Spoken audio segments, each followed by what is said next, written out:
about it. Did you hear that, bro? No, don't worry about it. It's just talking back. It's the horse like, no, I don't say that. What the fuck's wrong with you? Dude. Oh, what was that? Yeah, it's his gullible on the fucking roof, bro. What was that? Do you have an iron pick, Spark? I can make one. Here, give me a bit. Okay, here you go. That's a stone. Well, you're only saying that because it's a stone pickaxe, but if you think it's an iron pickaxe, then it might be. I hate you so much. You know what? Sit in your bed. Sit in your bed. Sit in your bed. Yo, he's trying to anvil me. What the fuck is this guy even on? Yeah, you can have that one. I don't want it. And you can have that one too. I don't want it either. Oh, there he is. He's that way. Should we go after him? He's cheating. He's cheating. Guys, set your spawn point so that way if you die, you come back. What? This fucking smart guy knows his shit, bro. That's crazy. I honestly just want to murder him at this point. I'm telling you. I've been playing Minecraft for a good minute now, okay? Stop it. Stop it. Guys, I think I found him. Wait. Yo, let's go to the nether. I did. He's in a castle. Oh man, this is not I wonder gonna if be he. good. I don't think he can see me. Yeah. Guys, I think I found him. Wait. Yo, let's go to the nether. I did. He's in a castle. Oh man, this is not I wonder gonna if be he. good. I don't think he can see me. It's like a fucking anime episode right now. I don't think he can see me. Guys, I think he's speed bridging. He's really good. Guys, I think he doesn't see me. Wait, come up here. Yo, come up here, bro. Come up. Oh, shit. Oh, hi, Max. Lay down your head. Oh shit, oh shit, oh shit, oh shit. Why is there so many of you all of a sudden? You get the Yo, what's up, bro? No, what's up? Nah, You talking mad shit just a second ago. No. What the fuck is your problem, bro? Oh, thank you for the armor. And take that too. And just in case, say. Yo,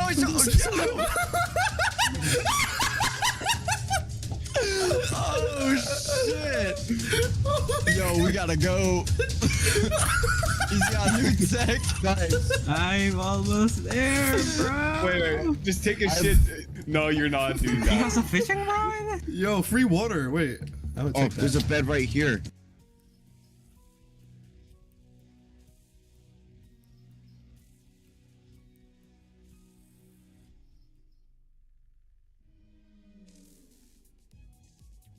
And some of my goodies still dropped. Maybe I still am in this game after all. He's trying to touch you, dude. Yo, can someone drop down water again? I kinda need to get up. Oh shit. Oh shit. Yeah, poopy. What the hell? How do I craft Okay, it? if you don't want it, then just fucking die. Oh, okay. What the PJ? Yeah, you ain't doing that one.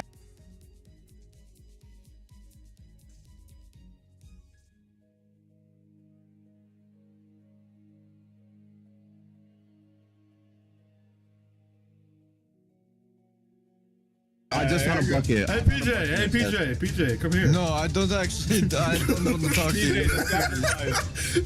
Why? Oh, you don't have to talk to me. You have cooties, bro. Sorry.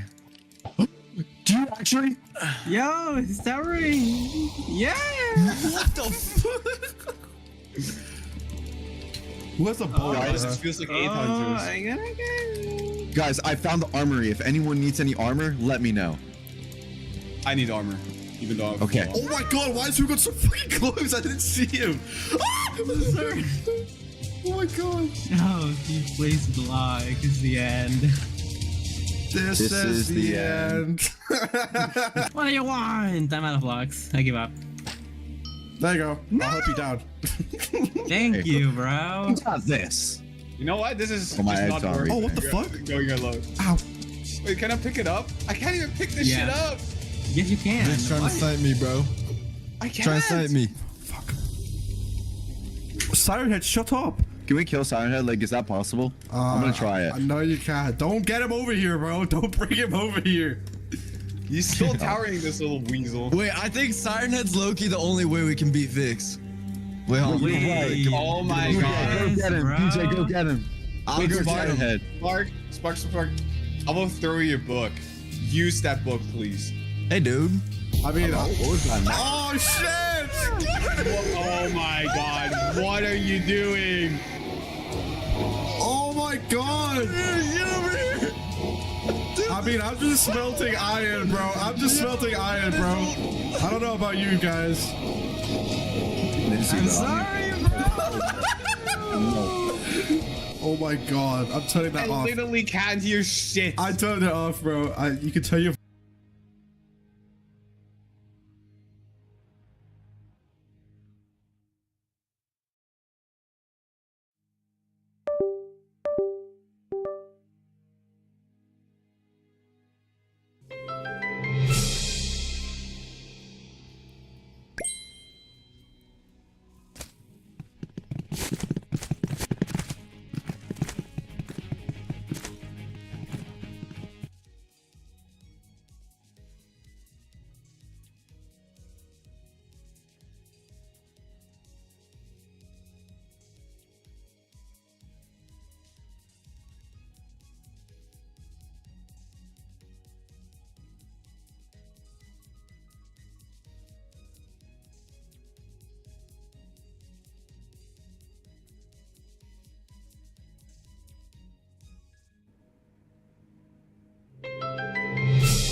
이제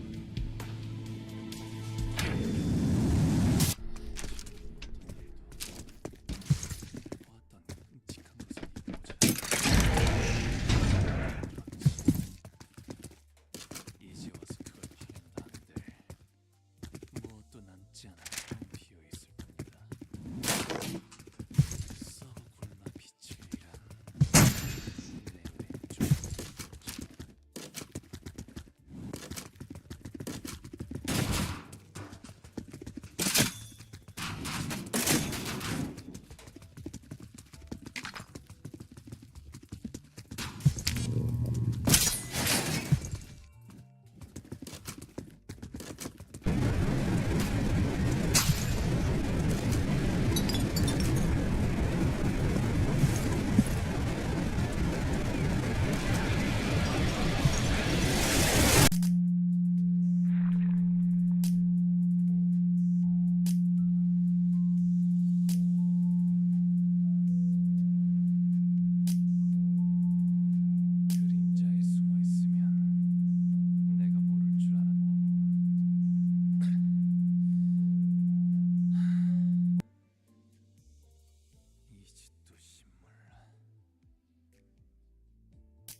그림자에 숨어 있으면 내가 모를 줄 알았나 보군.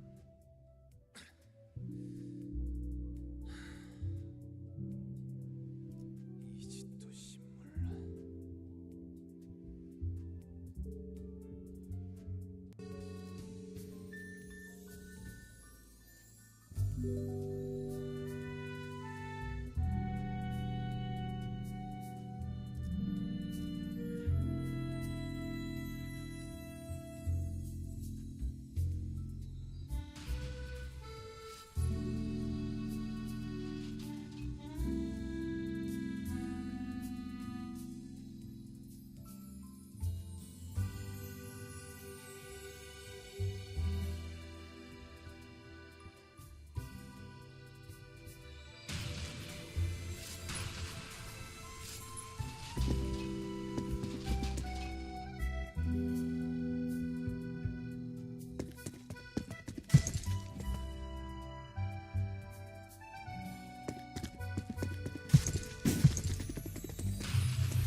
So I'm writing an essay on cats.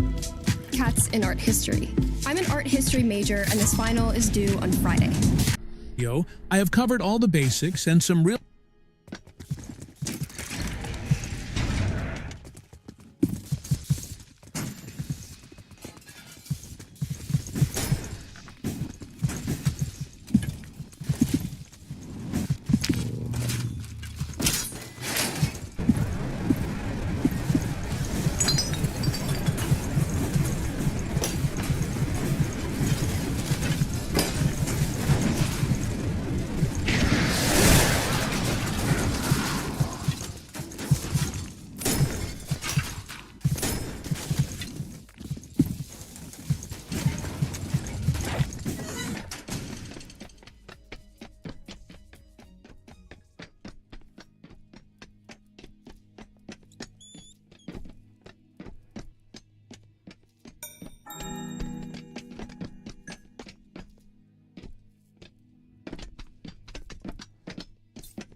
really cool theorems about the third side. This means the mid-segment creates a smaller, similar shape inside the triangle. For example, take a triangle with sides 6 centimeters, 8 centimeters, and 10 centimeters. If you find the midpoints of the sides measuring 6 and 8 centimeters and draw a line between them, this line will be the mid-segment. Since the third side of the triangle is 10 centimeters, the mid-segment will be 5 centimeters, which is exactly half of 10. 18. Circumcenter theorem. Take any triangle. Now draw a line from the midpoint.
such that it is perpendicular to this side.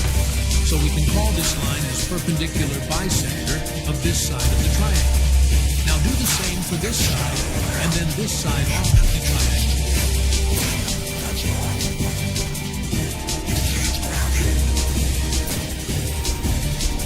You've seen my voices. You know all they can do. They have to be sealed.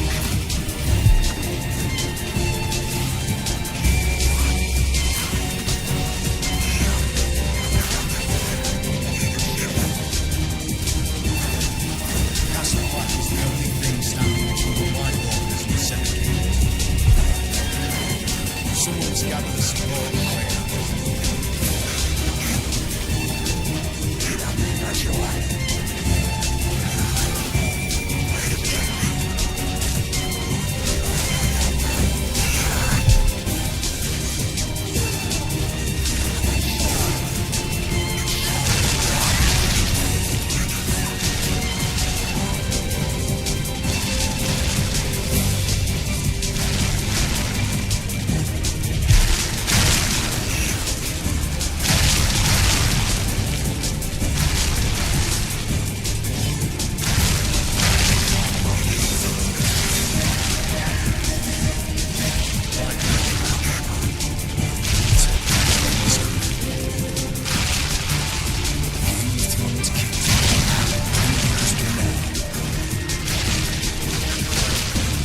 circumcenter of this triangle. This circumcenter is special because it is the center of a circle that passes through all three corners of the triangle.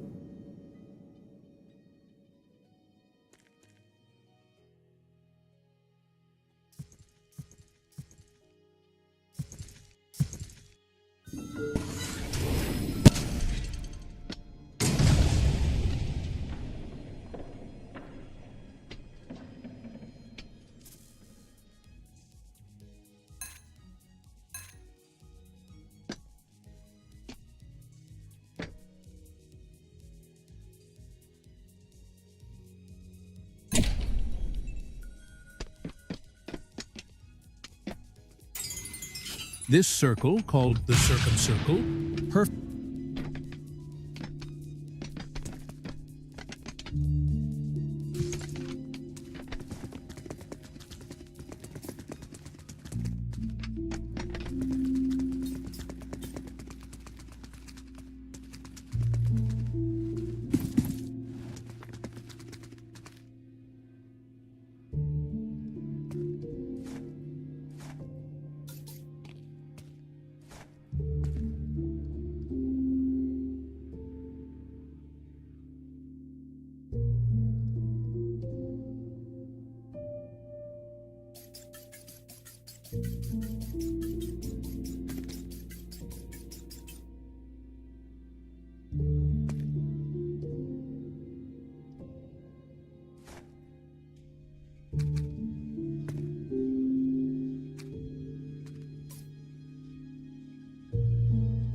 perfectly wraps around the triangle, touching each vertex. No matter the shape of the triangle, its circumcenter always exists, and it can be inside, outside, or on the triangle, depending on the type of triangle. 19. In-center theorem. The in-center theorem says that if you draw a line from each corner, the circle exists, and it can be inside, outside, or on the triangle, depending on the type of triangle. On the triangle, touching each vertex. No matter the shape of the triangle, its circumcenter always exists, and it can be inside, outside, or on the triangle, depending on the type of triangle. 19. In-center theorem. The in-center theorem says that if you draw a line from each corner that splits the angle into two equal parts, these are called angle bisectors, they all meet at one point called the in-center. The in-center is the center of a special circle called the incircle, which fits perfectly inside the triangle and touches all three sides. 20th orthocenter of a triangle is called the three sides. 20 fits perfectly inside the center. No matter the corners of his 17 could segment the 8 centimeters, 6 and 8 centimeters, and draw a line between them. This line will be the mid-segment. Since the third side of the triangle is 10 centimeters, the mid-segment will be 5 centimeters, which is exactly half of 10. 18. Circumcenter theorem. Take any triangle. Now draw a line from the midpoint of this side of the triangle such that it is perpendicular to this side. So we can call this line as perpendicular bisector of this side of the triangle. Now do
the same for this side, and then this side off the triangle. So we can call this line as perpendicular such. Take any triangle. Now draw a line from the midpoint of this side of the triangle such.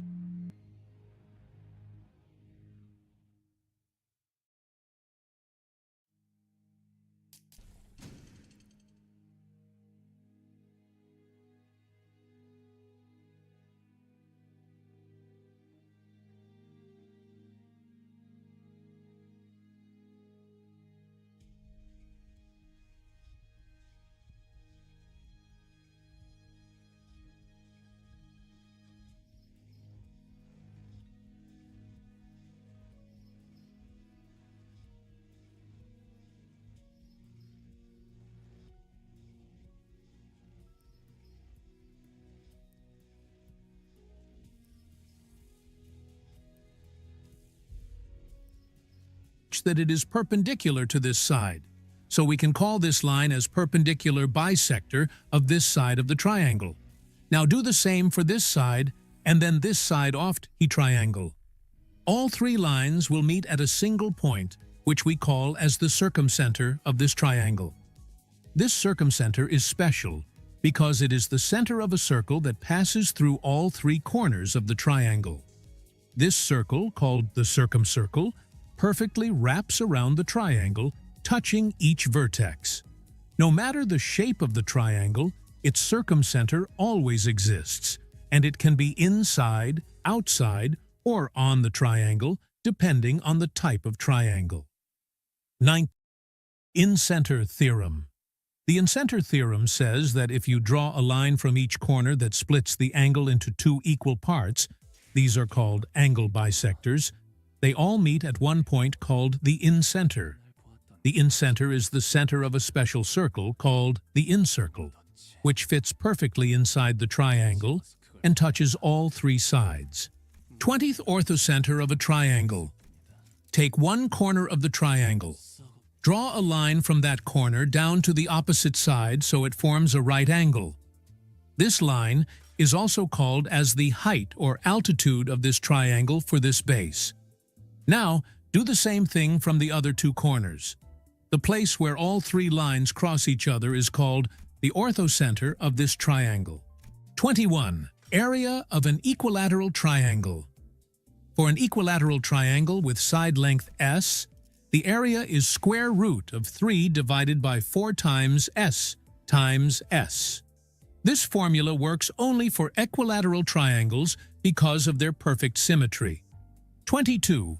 Heron's formula is a powerful way to find the area of any triangle using just its 3 side lengths. If A, B, and C are the sides of a triangle, then first you calculate the semi-perimeter S, which is A plus B plus C divided by 2.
Then you plug it into the formula. Area is square root of s times s minus a times s minus b times s minus c. It works like a find root of an angle, place where all the center of a special circle called the incircle, which fits perfectly inside the triangle and touches all 3 sides. 20th orthocenter of a triangle. Take one corner of the triangle. Draw a line from that corner down to the opposite side so it forms a right angle. This line is also called as the height or altitude of this triangle for this base. Now, do the same thing from the other two corners. The place where all three lines cross each other is called the ortho.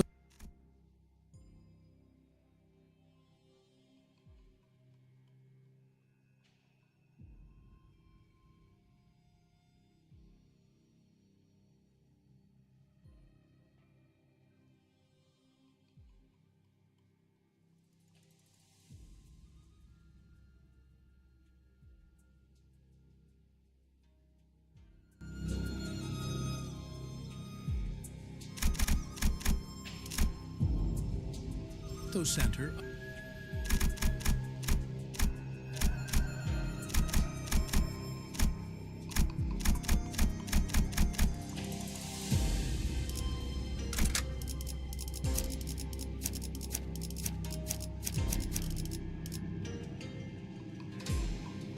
제한 명령 지역으로 이동.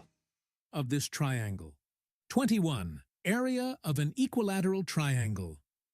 For an equilateral triangle with side length s, the area is square root of 3 divided by 4 times length as the side height. The orthocenter of this triangle. 21. Area of an equilateral triangle. For an equal.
Equilateral triangle with side.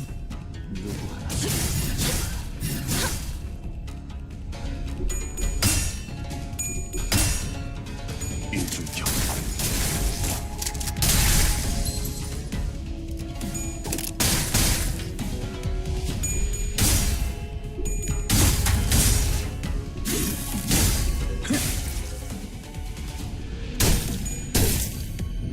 Length s. The area is square root of 3 divided by 4 times s times s. This formula works only for equilateral triangles because of their perfect symmetry.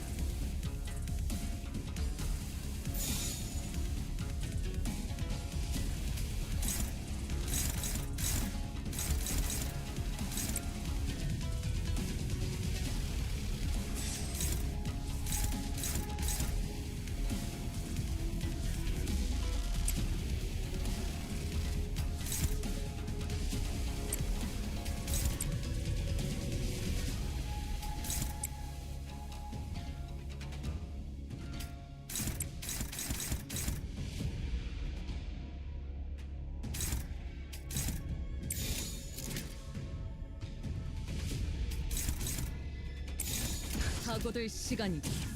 잔후에.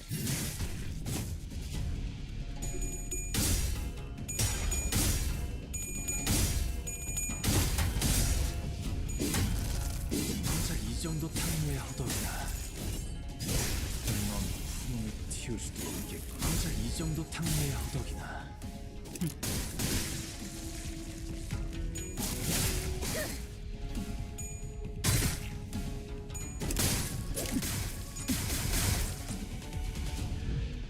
살고자 하는 모든 것들과 함께 무덤으로 돌아가라.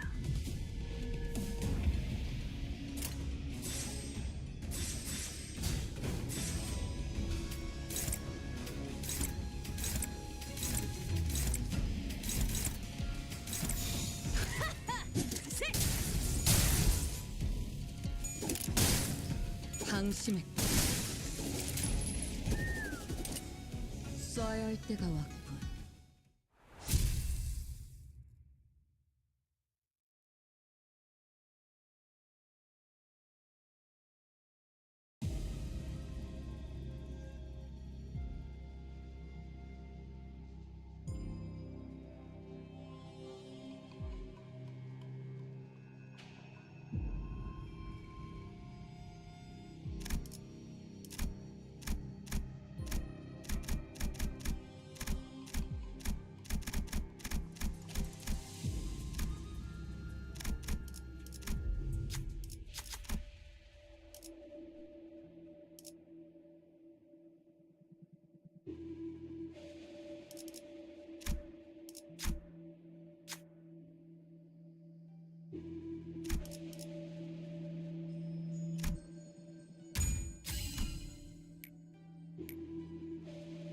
아는 것을 모른 채 할 순 없으니.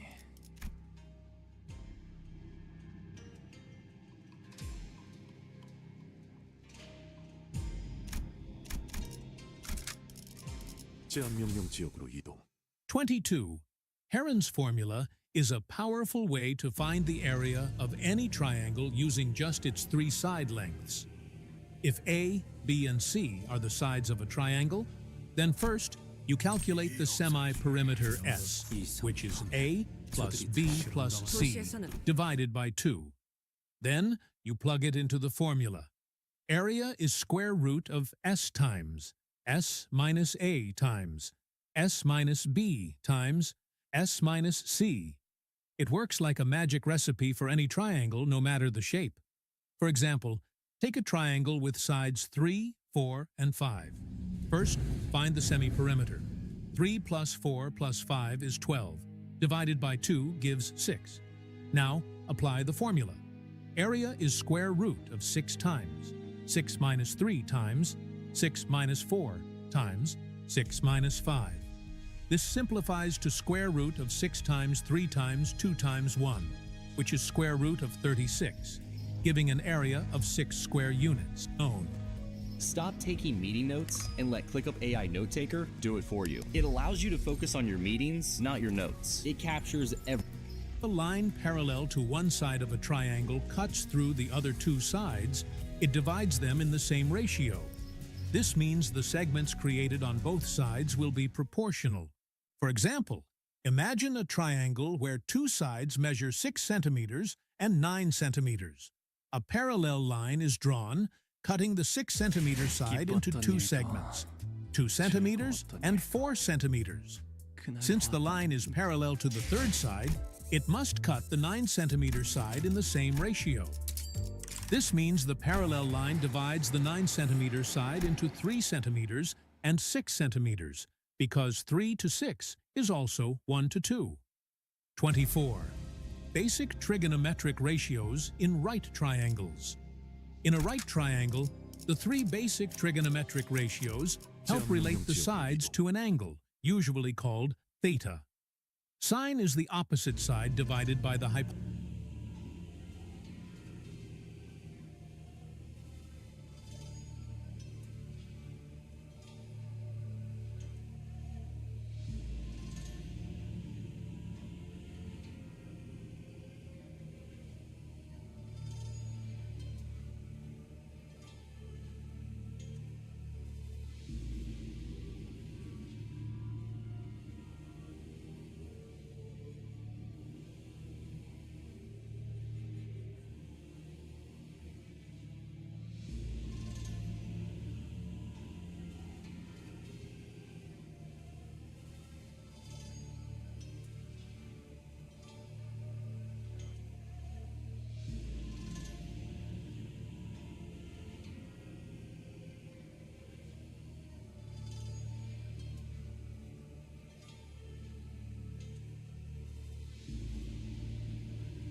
새끼나 이상이 하면 저들이 탈출을 실험당한 도시에서는 본인 이들은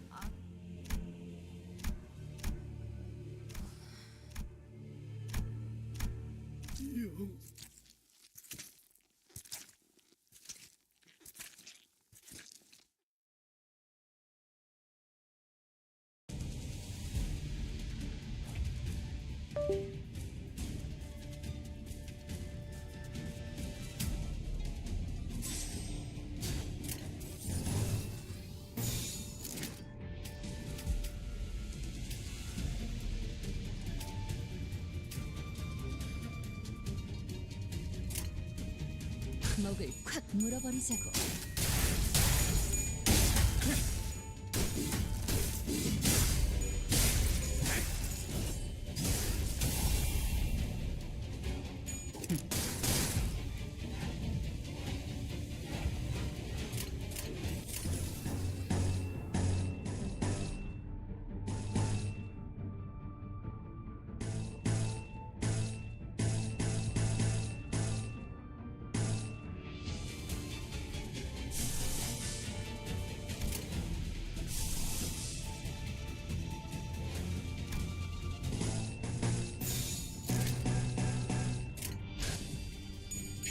Hypotenuse.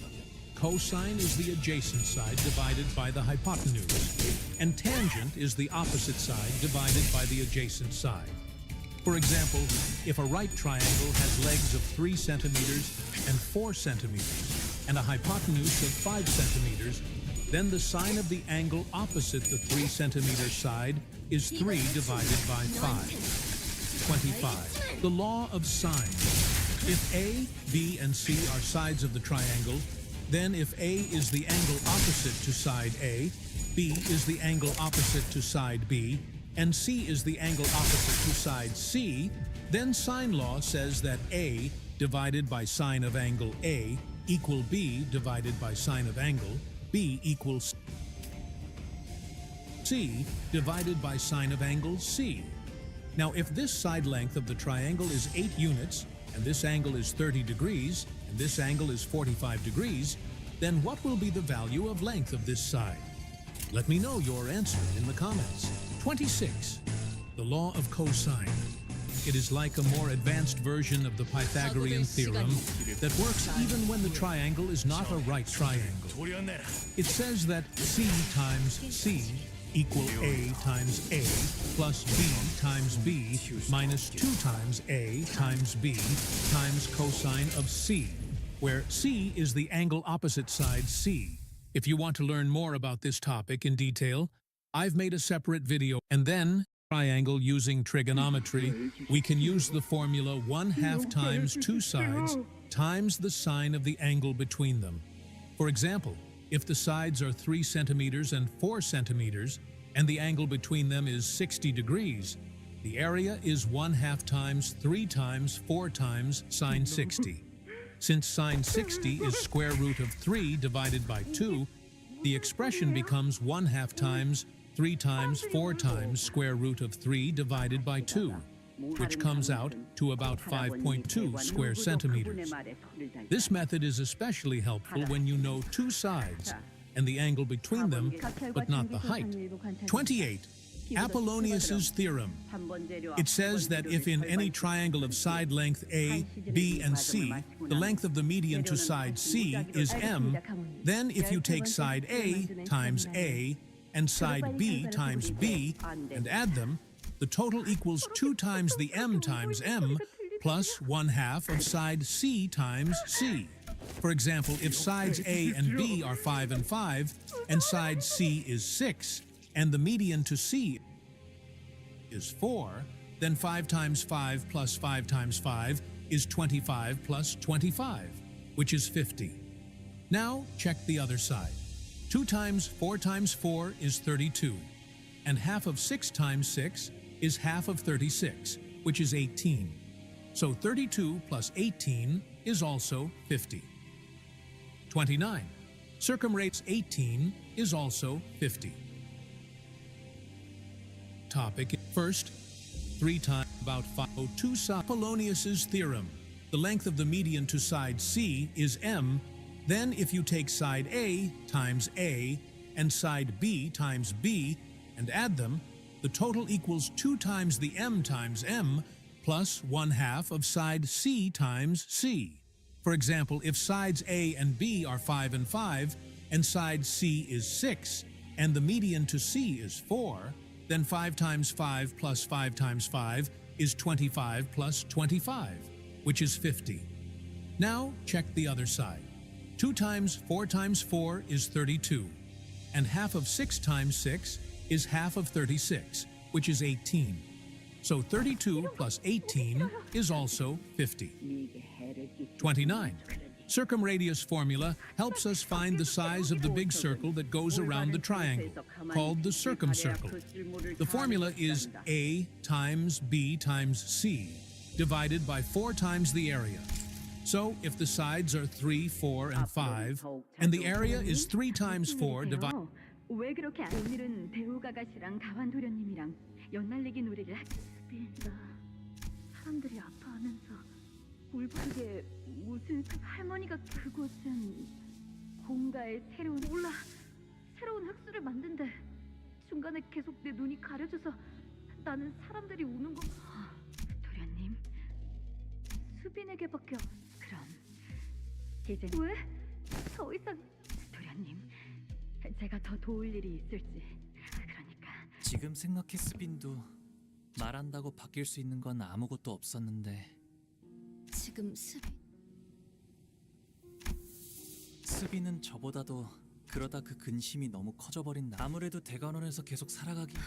저는 비록 그 모습을 그리워하는 건 13번째 가무가 시행하고 있었던 네, 이전에 진행했던 실험은 일종의 동시에 2가지의 가모님은 대관원에서 따라올 자가 없을 정도로 흙수를 만드는 환은 제조가 매우 까다롭고 그 방법도 아무리 환의 제조에 능하고 공시가의 지원을 받는다 한 애초에 가모님이 진정으로 만들고 싶었던 것이 13번째 divided by 2 or 6. Then the circumradius r is 3 times 4 times 5, divided by 4 times 6, which is 60 divided by 24, or 2.5. 30. Divided by 20, b times plus and b is 4. 20. Helps us find the size of the big circle that goes around the triangle, called the circumcircle. The formula is a times b times c, divided by 4 times the area.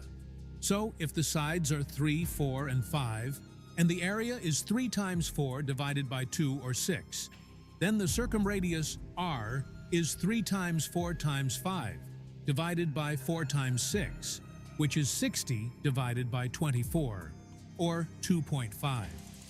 30. In radius 24, or 2.5. 30. 60 divided radius sides is for the circle inside the triangle. In radius formula is for the size of that circle, called the in radius r, is the area divided by the semi-perimeter. So, if r is the area divided by the semi-perimeter.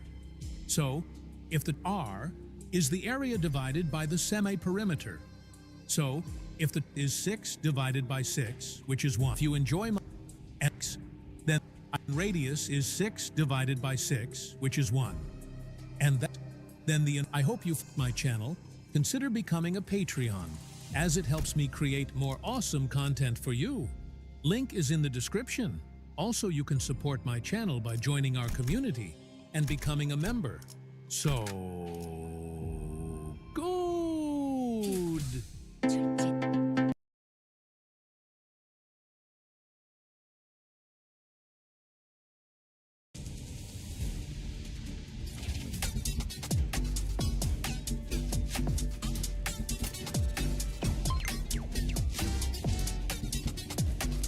Top 10 angle theorems everyone must know. Before we begin, just note that these theorems might involve different types of angles, namely acute angle, which is an angle that is smaller than 90 degrees, like this one, then right angle, which is exactly 90 degrees, then obtuse angle, which is bigger than 90 degrees, like this, and finally straight angle, which is exactly 180 degrees. It looks like a straight line with both sides pointing in opposite directions. Great. Now first is complementary and supplementary angles. Complementary angles are two angles if the sum of their angles is exactly 90 degrees. They don't have to be next to each other, but their sum must be at a right angle. For example, if one angle is 30 degrees and the other is 60 degrees, together they make 90 degrees. That means they are complementary. You can see here, both these angles are complementary to each other, and therefore, as soon as I change one of them, the other changes automatically, such that the sum is always 90 degrees. Now, two angles are called supplementary if the sum of their angles is 180 degrees. That means when you add both angles together, they make a straight line. So, if one angle is an acute angle of 45 degrees, then the other angle must be an obtuse angle of 135 degrees, so that they are supplementary angles. Look here. As soon as I change one of them, the other changes automatically, such that the sum is always 180 degrees. Now let me know in the comments, what will be the value of this angle theta if this angle is 70 degrees? Next up, we have the sum of angles in a triangle and other polygons like quadrilateral, pentagon, hexagon, etc. Just note that every polygon is made up of three main parts: sides. These are the straight edges that form the boundary of the shape. Then vertices, which are the corners or points where two sides meet, and then the angles. Angles are formed where two sides meet, and they can be classified as interior or exterior. Interior angles lie inside the shape, while exterior angles are formed on the outside when a side is extended beyond its vertex like this. Now here comes the main part. The sum of all the interior angles in a polygon depends on how many sides it has. Let us say the number of sides of a polygon is n. So the sum of its interior angles can be found using the formula n minus 2 times 180 degrees. For example, a triangle is a polygon with n equals 3 or 3 sides.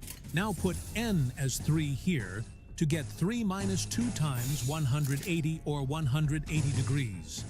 So the interior angles of a triangle always add up to 180 degrees. This means that no matter the shape or size of the triangle, the sum of the interior angles of any triangle is always 180 degrees. Now a quadrilateral has 4 sides, so n equals 4. Put it here to get this as 360 degrees. So its interior angles always add up to 360 degrees. Look at this interior angle sum visualizer. As I change the number of sides, the sum of interior angles also changes. Okay, here's a quiz for you. Let me know your answer in the comments.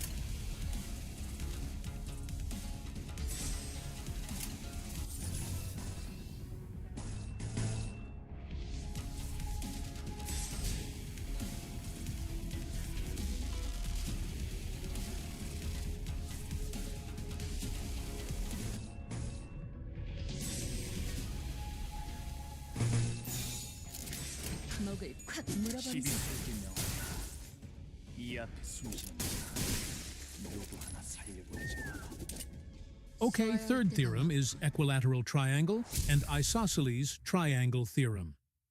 An equilateral triangle is a type of triangle which has all 3 sides equal in length. Because of this, all 3 angles are also equal. Let those angles be x, so we have x plus x plus x equals 180 degrees, right? This means 3x equals 180. So this means x equals 60 degrees. Therefore, all the angles in an equilateral triangle measure 60 degrees. Now, an isosceles triangle is a type of triangle which has 2 sides that are equal. Because of that, the angles opposite the equal sides are also equal, which means both these angles are also equal to each other. Okay, I have a question for you.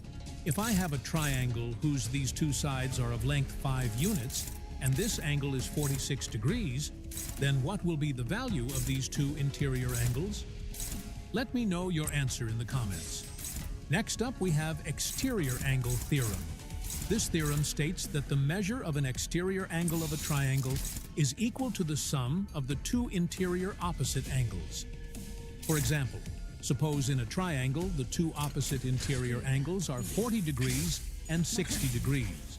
Then the exterior angle will be 40 plus 60, which is 100 degrees. Next up, we have the vertically opposite angle theorem. This theorem states that when two straight lines intersect each other, the opposite or vertically opposite angles formed are always equal. For example, if one of the angles formed at the intersection is 70 degrees, then the angle directly opposite to it will also be 70 degrees. Then if this angle is 110 degrees, then this angle, which is directly opposite to it, will also be 110 degrees. Next up, we have alternate angle theorem. This theorem states that when a transversal, which is a line that intersects two or more other lines at distinct points, cuts two parallel lines, the alternate angles formed are equal. These angles lie on opposite sides of the transversal, but inside the two parallel lines. For example, if one alternate angle measures 65 degrees, the other alternate angle on the opposite side of the transversal will also measure 65 degrees. Next up, we have the corresponding angle theorem. This theorem says that when a transversal crosses two parallel lines, the corresponding angles formed are equal. Corresponding angles are on the same side of the transversal, one on the top line and the other on the bottom line in matching positions. For example, if a corresponding angle on the top line is 80 degrees, then the corresponding angle on the bottom line will also be 80 degrees. Then next up, we have the co-interior angle theorem. This theorem states that when a transversal intersects two parallel lines, the co-interior angles on the same side of the transversal add up to 180 degrees. These angles are also called consecutive interior angles. For example, if one co-interior angle measures 110 degrees, the other will measure 70 degrees because one... Right. Can you solve it? I gotcha. Let's just brute force this thing. We'll test x equals 1.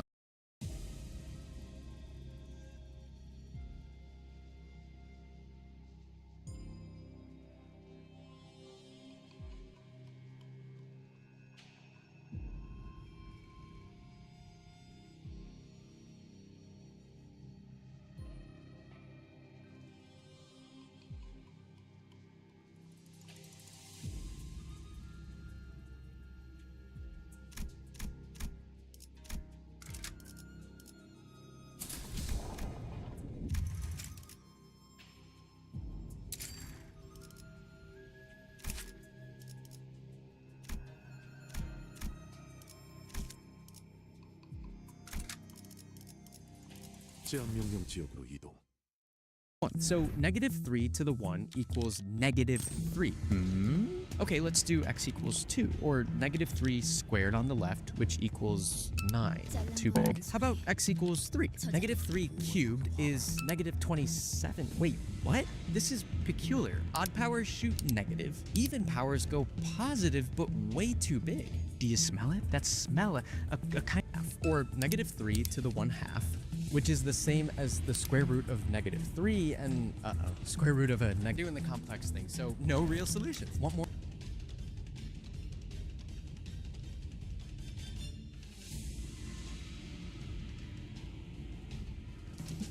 Rocks. I'm writing a paper on them. This is a lasting sign between me and Break, and I need to crush it. 99% of SAT takers get tricked by this question. If the arcs have a radius of 3, what is the area of the shaded region? Can you solve it? Well, this kind of looks like a diamond, but we don't have a formula for a diamond. Okay, let's go simpler. The square. And look, it says the radius of the arcs are 3. And an arc is this thing. And this is its radius, 3. So each side length must be 6. And the area of a square is 6 times 6, 36. Sweet, but what now? Well, this region is equal to the area of the square minus the area of these corners. But how do we find the area of these corners? Well, this arc creates a circle. Oh, and the area of a circle, that's pi r squared, and r is 3, so 9 pi. But this isn't an entire circle. It looks like a fourth of a pizza pie. So the area of this corner alone is 9 pi over 4, and we got 4 corners, so multiply that by 4. Okay, so the area of all the corners is 9 pi. So C, 99% of SAT takers get tricked by this question. If the arcs have a radius of 3, what is the area of the shaded region? Can you solve it? Well, this kind of looks like a diamond, but we don't have a formula for a diamond. Okay, let's go simpler, the square.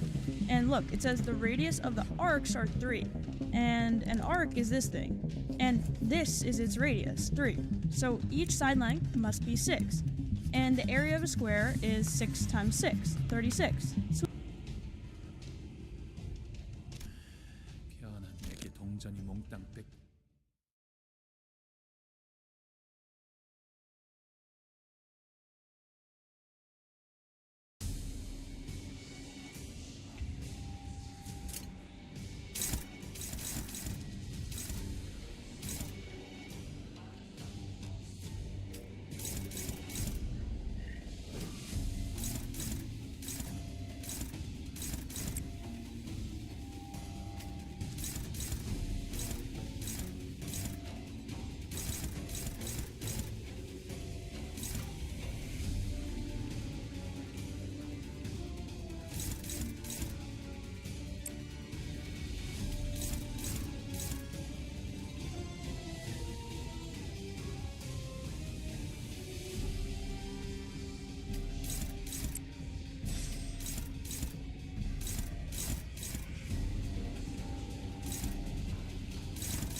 필수 의지만 있다.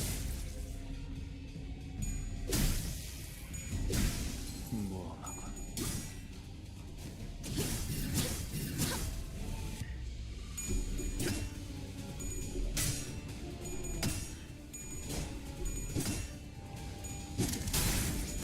조준이 필요 없지.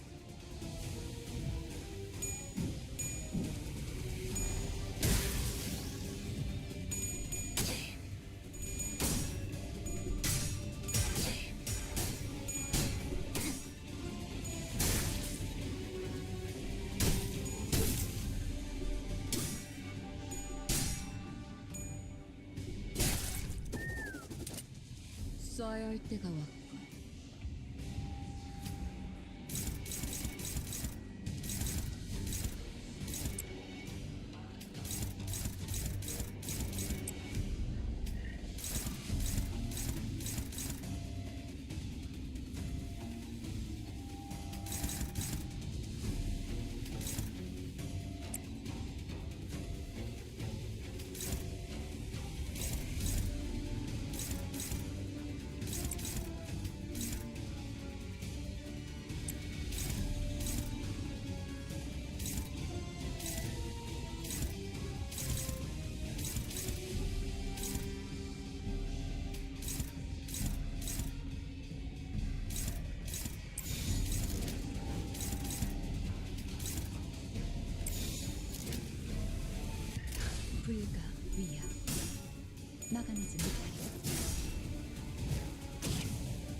감춰둘 필요 없지.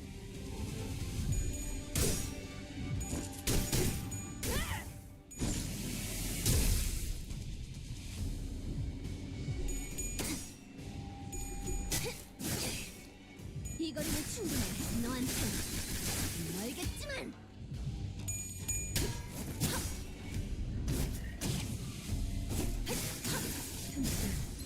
바로 이제 깨우치시겠지.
Welcome to Second Life, the cinematic metaverse, where every detail is crafted for real.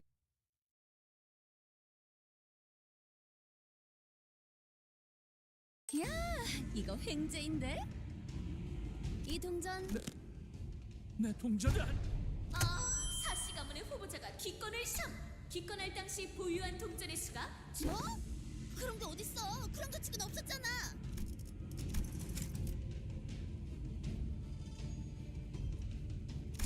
탈락자가 너무 많아져서 10명 아래로 떨어질 수도. 죄송해요. 벌성사납게 징징거리. 울성사나와 오라버니 요새 안 그래도 줄곧 울상이더니 이젠 아예 얼굴에 울음을 달고 있잖아. 대체 무슨 일이 있어? 나 이유 알아. 어떡해. 어제 대웅 누나한테 활놀이에서 그러니까 안 돼. 난 이제 가볼. 좋겠다. 내가 만약 보호형이었다면 그 실험을 직접 볼 수 있는 걸 엄청. 할머니, 이 실험이요. 웬일로 네가 의미 있는 질문을. 이야기를 들었어요. 흑수를 만드는 화는 그래. 처음부터 13번째 흑수를 만드는 것은 불가능했단다.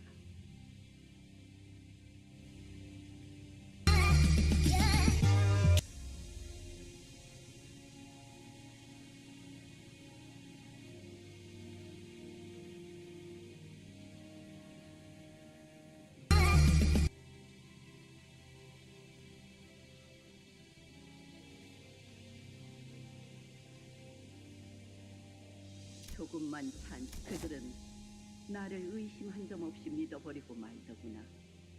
공시가를 꿰어낸 것은 나였지만. In this video tutorial, we're going to talk about how to find the nth term of an arithmetic sequence. So let's work on this problem. Consider the arithmetic sequence 5.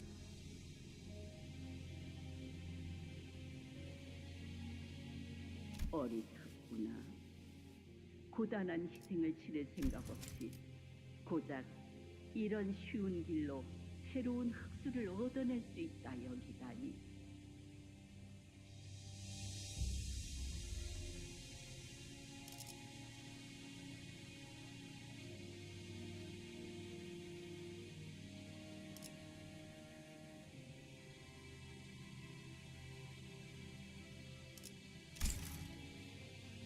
저는 처음부터 만들지 못할 걸. 왜 이렇게까지 하시는 거예요?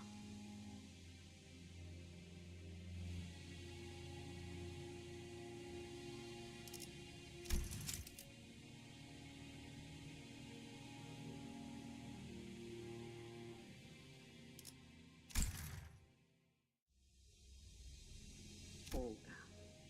저들은 한낱 빌려온 것에 불과한 권세를 공원은 본래 저런 자들이 함부로 해집을 본래 주인이 될 자에게 내어줄 마음이 없답니다. 할머니, 저는 무서워요. 보가. 이 경건이 마음을 미혹. 수비는 어렸지만 사리에는 박진 못했던 것 같구나. 차라리 보셨습니까, 도련님? 다행이다.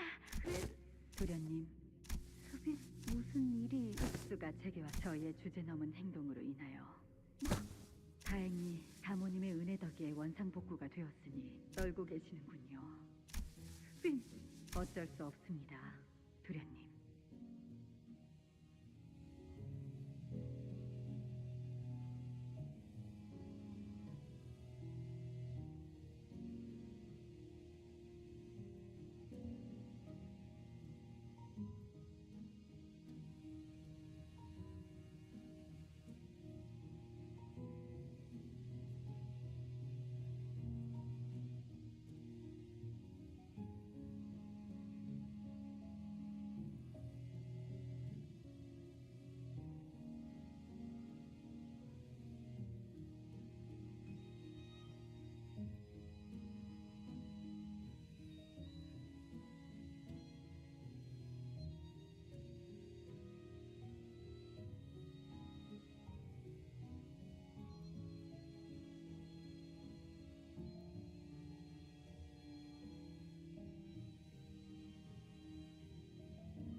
그러면 그죠. 도련님, 이제 선인들께 문안 인사를 갈 시간입니다. 머리는 단정히, 옷까지만 가지런히. 용서해. 다시는 때려주지 않겠습니다. 있잖아, 오라버니. 말해봐. 만약 비밀이라... 아무것도 아니야, 여전히. 사람들이...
We had tasks in one.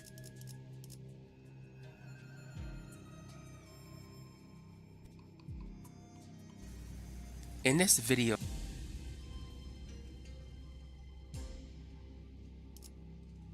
tutorial, we're going to talk about how to find the nth term of an arithmetic sequence. So let's work on this problem. Consider the arithmetic sequence 5, 11, 17, 23, 29, and so forth. What is the value of the 12th term of the sequence? So let's rewrite the sequence first.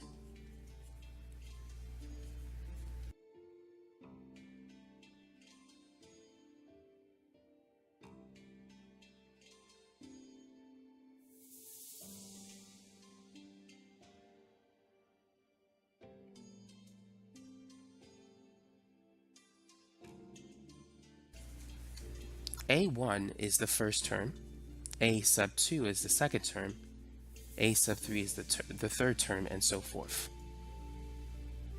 Now, notice that the numbers are increasing by 6. If we add 6 to 11, it will give us the next term of the sequence, which is 17. So this is the common difference D. We need that in order to find the value of the 12th term. Now the formula that we're going to use is this equation. A sub n is equal to A sub 1 plus n minus 1 times D. So we want to find the 12th term, so n is 12. A sub 1, the first term, is 5. And the common difference in this example is 6. 12 minus 1 is 11.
"11 times 6 is 66, plus 5 is 71.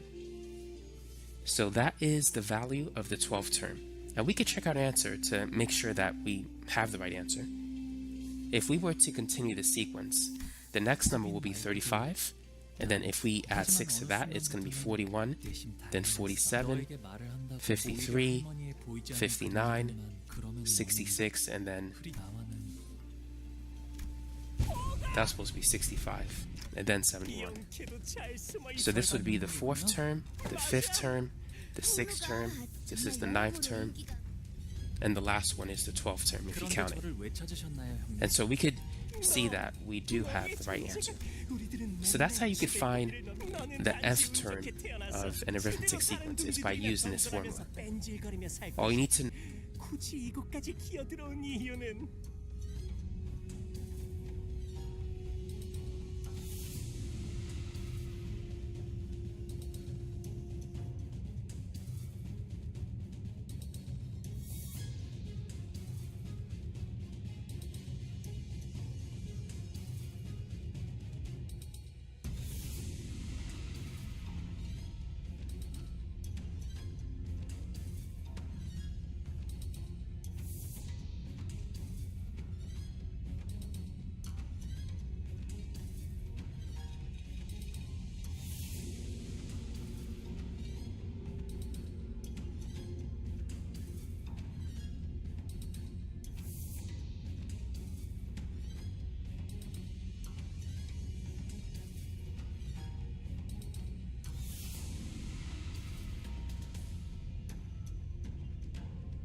발버둥 치는 우리를 눈앞에서 생생.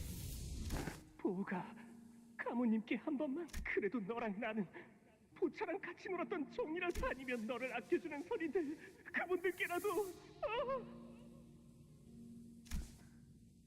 이렇게 너처럼 그냥 조용하고 평화롭게만 제발. 보라가 알잖아. 이곳은 아무리 그 생글생글거리는 꼬락선이로 사람 좋은 척해봐. 나는 네 본연의 모습을 알아. 결국 너도 다른 사람 따위 안중에도 없는 그게 도저히 참을 수 없더라고. 우리랑은 섞일 가치도 없다는 듯 나는 널 순순히 탈락을 시켜줄 마음도 없어. 있죠. 만약 그 이쁨 받는 것을 정말 운이라고 부를 수 있고, 저는 망설임 없이 그렇게 할 수 없는 것이 뭐?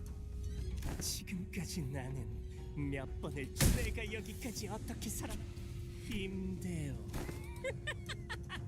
어차피 보차는 저놈만 보면 정신을 못 차릴 테니 우리 어머니가 길가에 나 앉을 뻔한 너를 받아준 너 우리 가문에 온 뒤로 활약도 제대로 못해서 이번 가주대전에서 공을 세우며 너와 나의 것이 되지 못한다면 차라리 설씨가에서 끝없이 들어온 말이었습니다. 허나 가지짐 그것이 대권원에서 마음을 다잡고 버텨낼 수 있는 길입니다.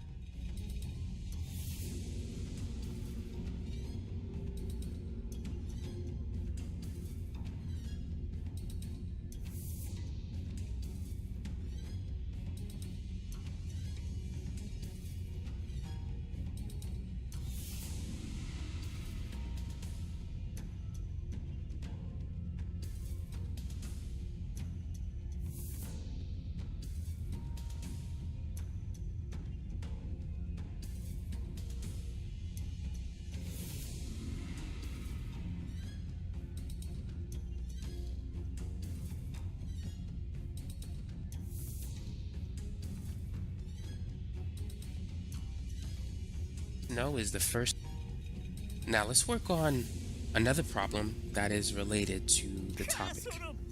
If the third term and the seventh term of an arithmetic sequence is 17 and 45 respectively, what is the value of the 14th term?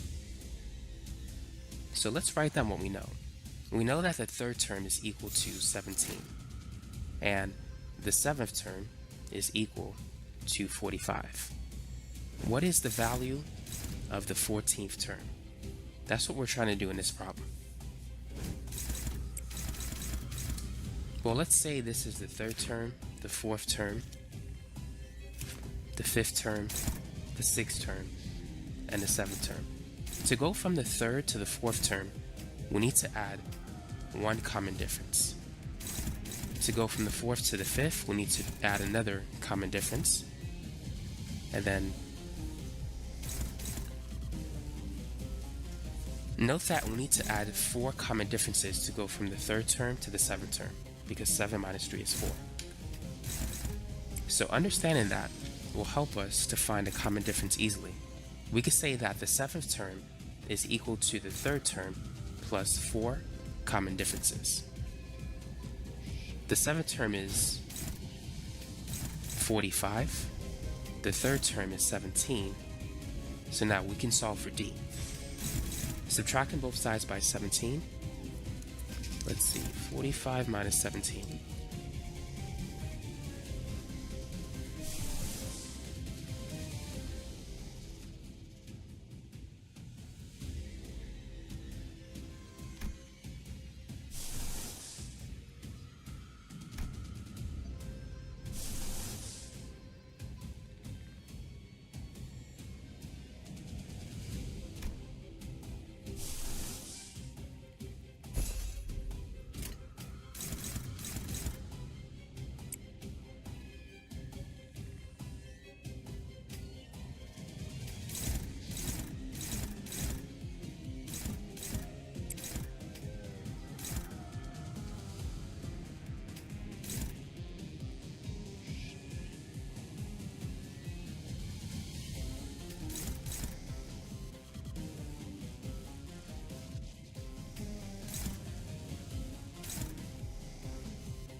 필중 의지만 있다면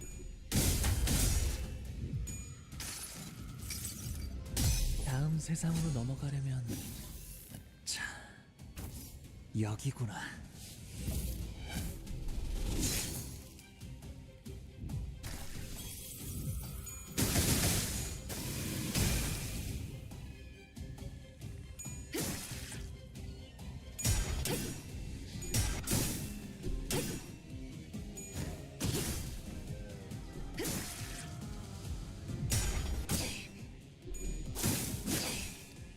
이거면 충분해.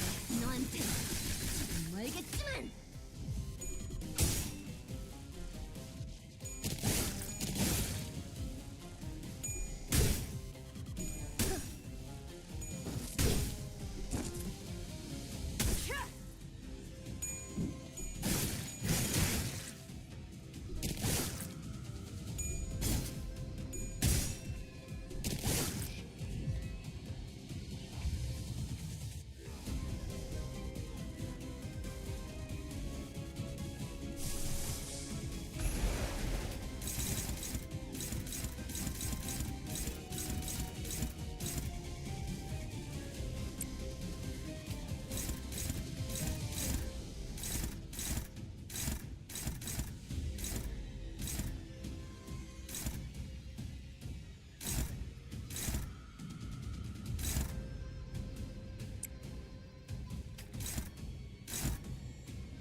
목을 떨구주마. 정작 이 정도 탕류의 허덕이나.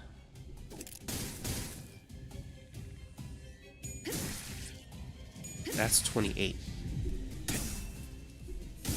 And that's going to equal 4D. So if we divide both sides by 4, we can see that the common difference is 7 in this example.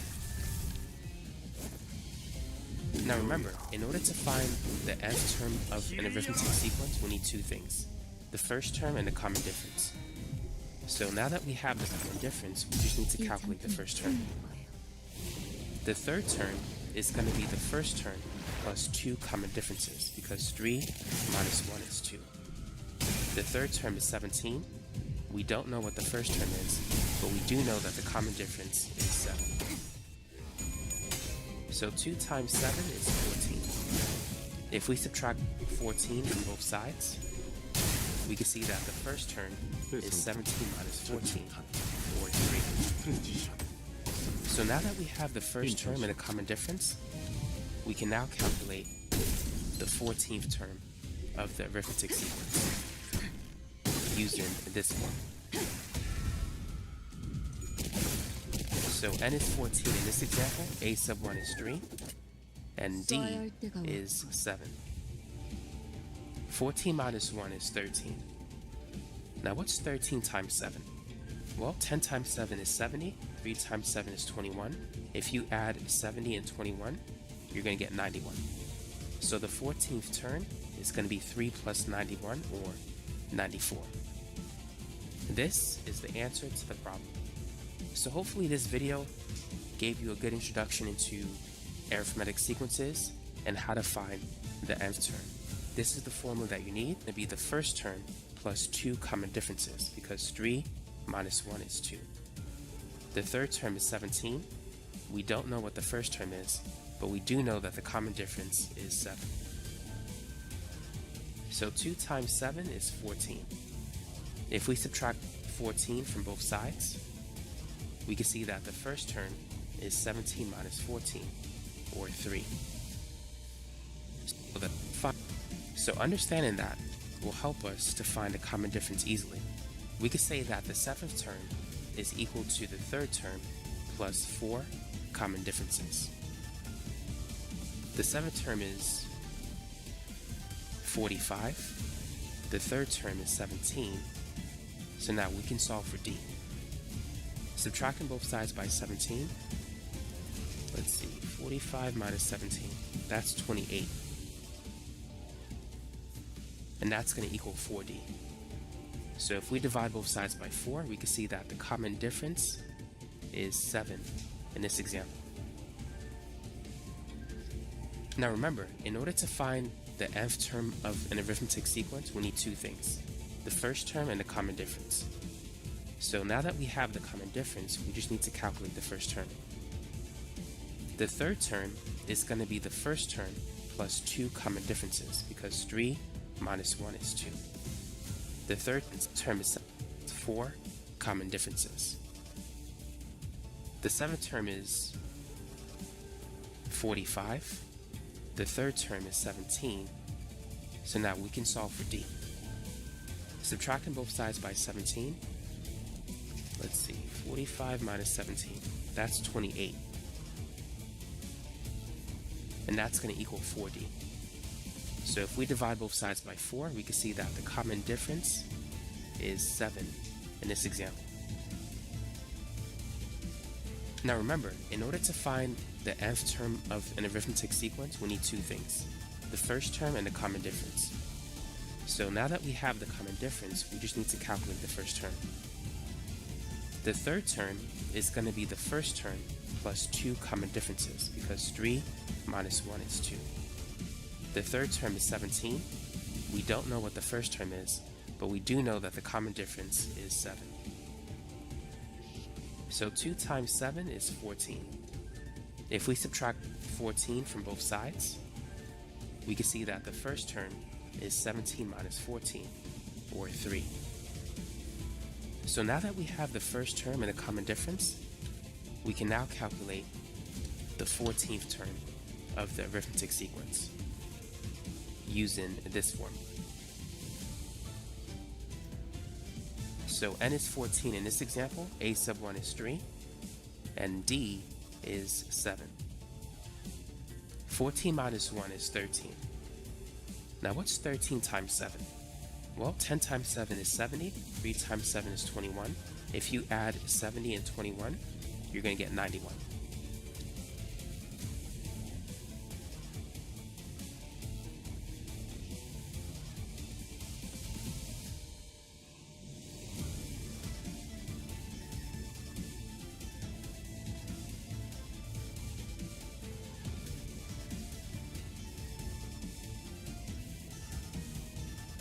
This is the answer to the problem.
So hopefully this video gave you a good introduction into arithmetic sequences. In this video, we're going to focus on geometric sequences and series. So first, let's discuss the difference between a geometric sequence and a geometric series. What do you think the difference is? Here's an example of a geometric sequence. The numbers 3, 6, 12, 24, 48, and so forth. A geometric sequence is different from an arithmetic sequence, such as this one here, in that a geometric sequence has a common ratio versus a common difference. If you take the second term and divide it by the first term, 6 divided by 3 is 2. You're going to get the common ratio. If you take the third term divided by the second term, you'll get the same common ratio. 12 divided by 6 is 2. So that's the defining mark of a geometric sequence. In an arithmetic sequence, there's a common difference. If you take the second term and subtract it from the first term, 8 minus 5 is 3. If you take the third term, subtracted by the second, 11 minus 8 is 3. So that's how you can distinguish an arithmetic sequence from a geometric sequence. An arithmetic sequence has a common difference between terms. A geometric sequence has a common ratio between terms. Within an arithmetic sequence, you're dealing with addition and subtraction. For a geometric sequence, you're dealing with multiplication and division between terms. So now that we know what a geometric sequence is and how to distinguish it from an arithmetic sequence, what is the geometric series? A geometric series is basically the sum of the numbers in a geometric sequence. So 3 plus 6 plus 12 plus 24 and so forth would be a geometric series. This is the first term, this is the second term, this is the third, and so forth. Now the formula you need to calculate the nth term of a geometric sequence or series, it's the first term a sub 1 times the common ratio r raised to the n minus 1. So for instance, let's just make a note that r is equal to 2. Let's say we want to find the value of the fifth term. We know the fifth term is 48, but let's go ahead and calculate it so you can see how this formula works. So the first term is 3, r, the common ratio is 2, and n is the subscript here. We're looking for the fifth term, so n is 5. So 5 minus 1 is 4. 2 to the 4th power. If you multiply 2 4 times, 2 times 2 times 2 times 2, that's 16.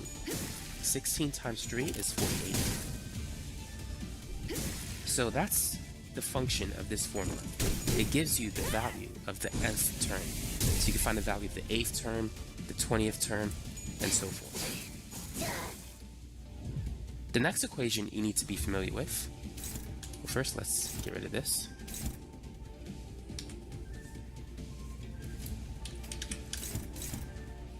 The next equation is the partial sum formula. The partial sum of a geometric series is the first term times 1 minus r raised to the n over 1 minus r. So let's say that we want to find the sum of the first 5 terms. This is going to be 3 plus 6 plus 12 plus 24 plus 48. Go ahead and plug that into a calculator.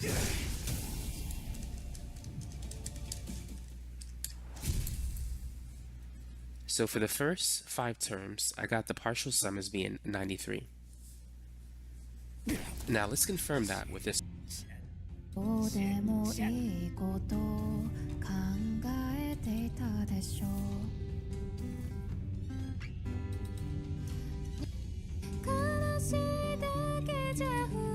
Equation.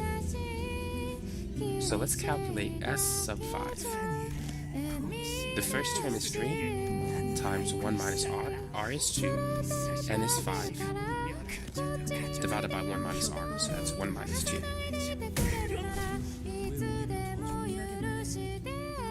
2 to the 5th power, that's 32. 1 minus 2 is negative 1. Now 1 minus 32 is negative 31. 3 times negative 31, that's negative 93, but divided by negative 1, that becomes positive 93. So we get the same answer. So anytime you need to find the sum of a finite series, you could use this formula. So this series here is finite. We're looking for the sum of the first 5 terms. There's a beginning and there's an end. This series here is not finite, it's an infinite geometric series. The reason being is because of the dot dot dot that we see here, it goes on forever. It doesn't stop at the 5th term. It keeps on going to infinity. So it's an infinite geometric series. This is an infinite geometric sequence. It's a sequence that goes on forever and it's geometric. So make sure you can identify if a sequence is arithmetic, geometric, is it finite, infinite, is it a sequence or a series?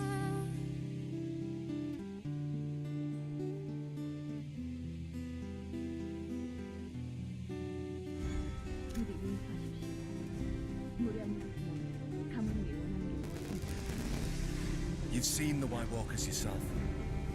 You know what they can do. They have to be stopped.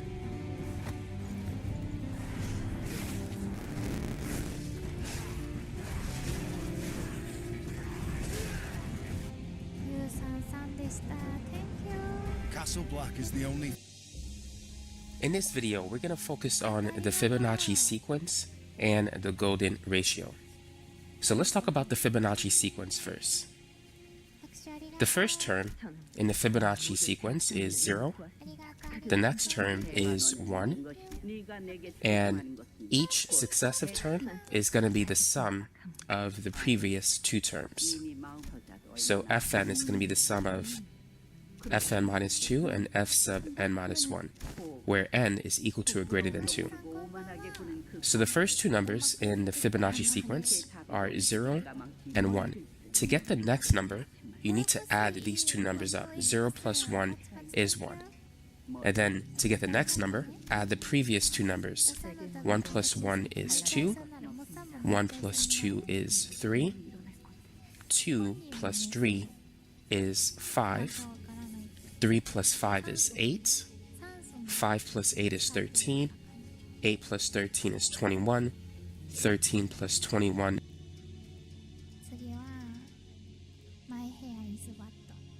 is 34.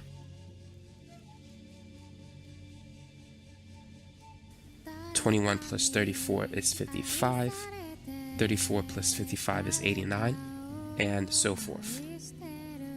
So you'll get these numbers as well. I'm going to stop at 377. So F sub 0 is 0. That's the first term.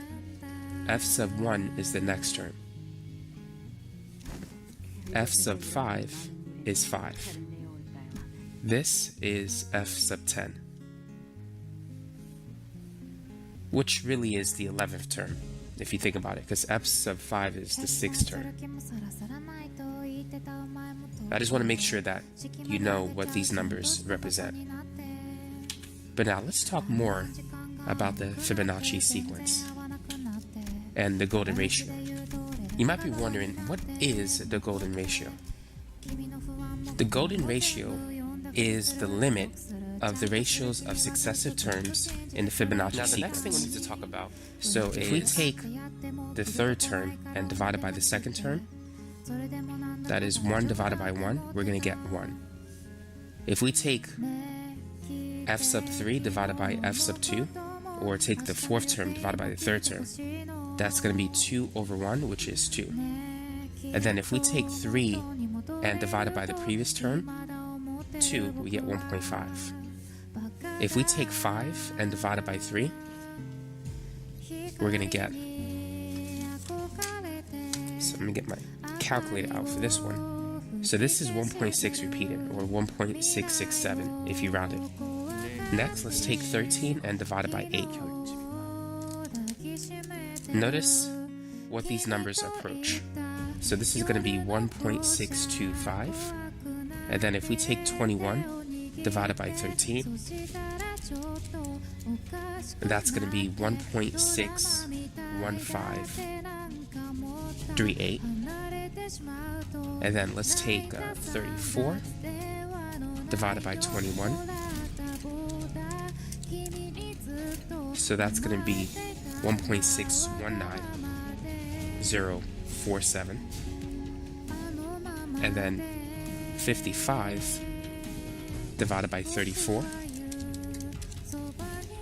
This is going to be 1.61765 approximately. And then 89 divided by 55. So looking at, well, this is going to be 1.618 repeated. So looking at these numbers,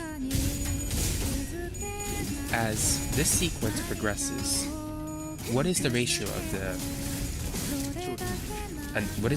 the successive term by the previous term? Notice that it's approaching 1.618.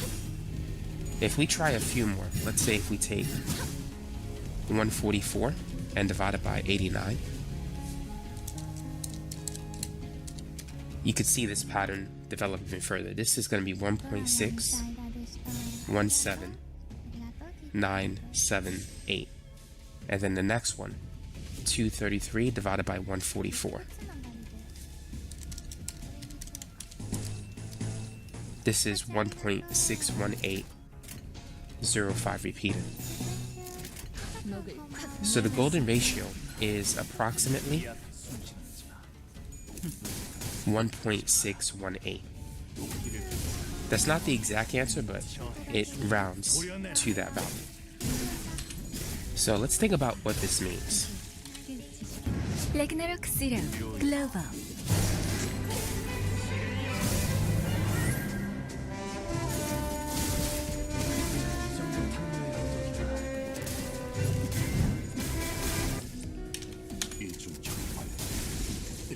As n becomes sufficiently large, the Fibonacci sequence approaches or approximates a geometric sequence. So, starting with the number 144, if we multiply 144 by 1.618, we can get 233. If you type in 144 times 1.618, it'll give you 232.992, which is approximately 233. And then if you take 233, multiply it by 1.618,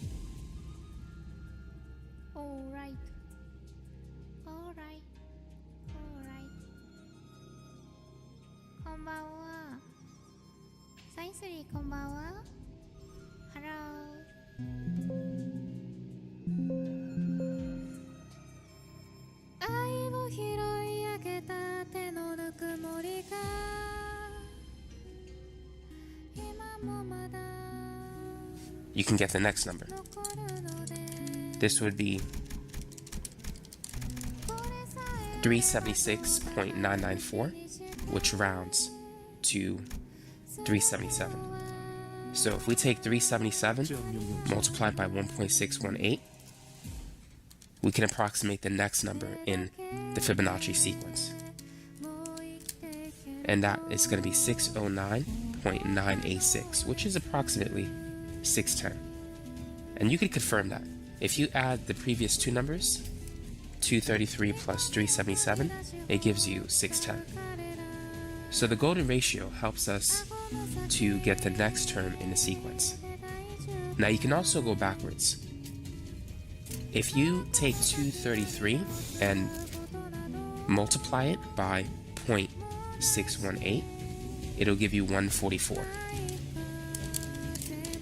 You'll get 143.994. Likewise, if you take 144 multiply by 0.618, it'll give you approximately the previous term when n is very large. This will give you 88.992, which rounds to 89. Now, if you try to use that for the smaller numbers here, it's not going to work very well.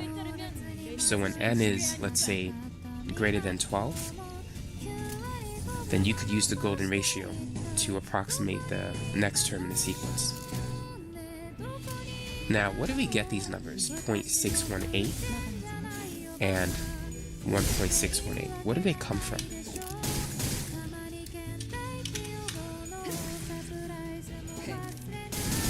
Here's the exact values of those two numbers.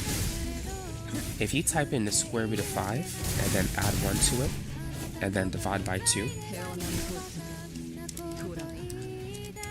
you're going to get the first number, the larger one, which is 1.618033989.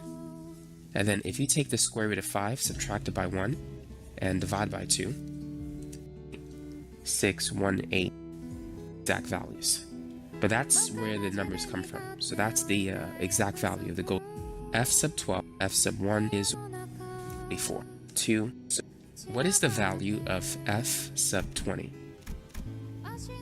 How can you estimate F sub 20 or even calculate the exact value instead of just adding numbers in a sequence?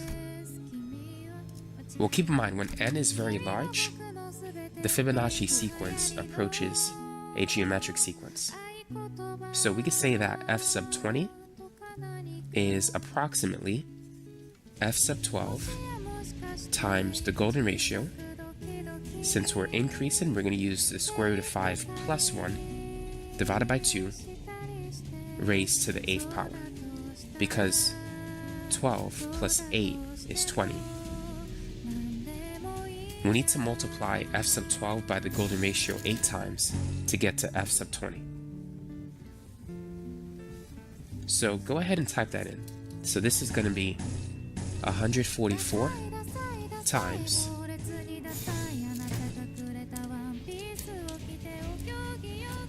for those of you who want a decimal value, this is 1.618033989 raised to the 8th power.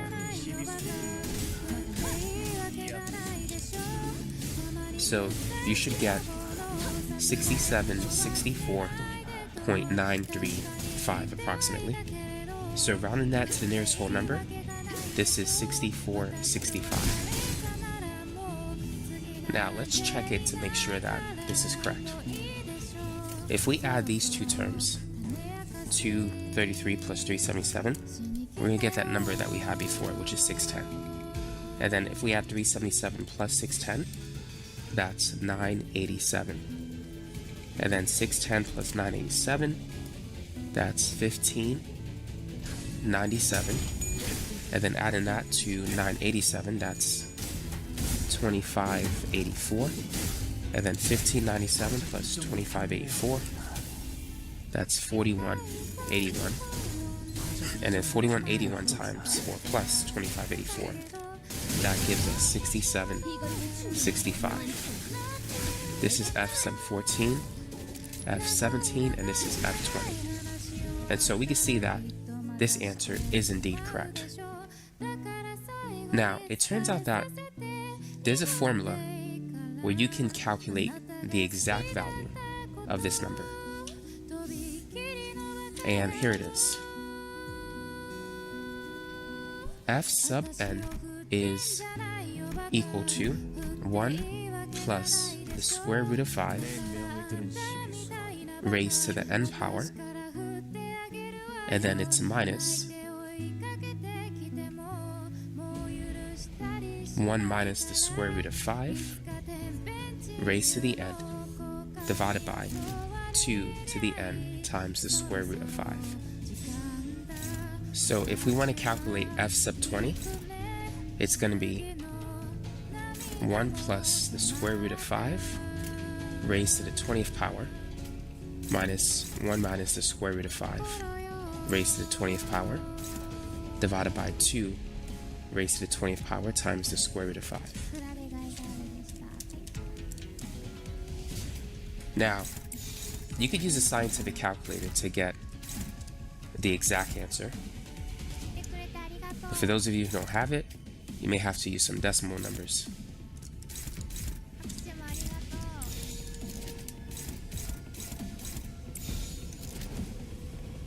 So once you type it in correctly, you should get 6765. And it gives you the exact value. So we could try another one. Let's say if we want to calculate f sub 16, it's going to be 1 plus the square root of 5 raised to the 16 minus 1 minus the square root of 5 raised to the 16 divided by 2 raised to the 16 times the square root of 5. And you may want to put that in parentheses.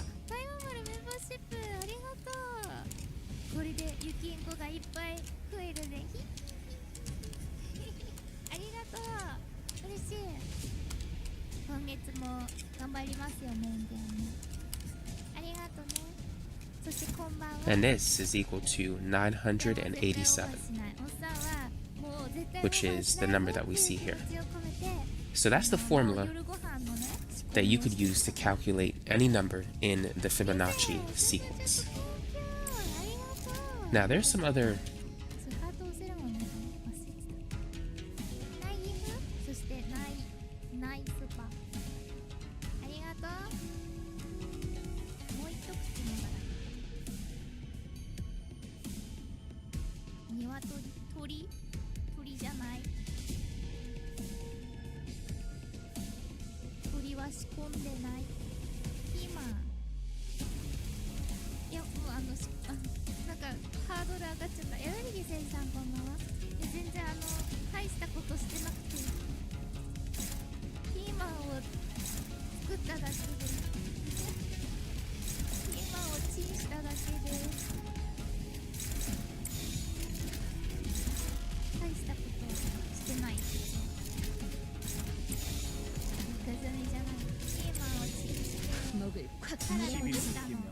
interesting things regarding this sequence that we can talk about. For instance, let's focus on this number, f sub 13. F sub 13 is between f sub 12 and f sub 14. In fact, f sub 13 is the geometric mean, or it's approximately, rather. It approximates the it's approximately the geometric mean between f12 and f14. Since the Fibonacci sequence approximates a geometric sequence when n is large. So if you were to take the square root of 144, multiplied it by the square root of 377, this will give you 232.997, which is approximately 233, the middle number. So when n is large, the middle number approximates the geometric mean of the previous term and the successive term. Now you could try that with another number. For instance, if you take the square root of, let's say, 987 multiplied by the square root of 2584,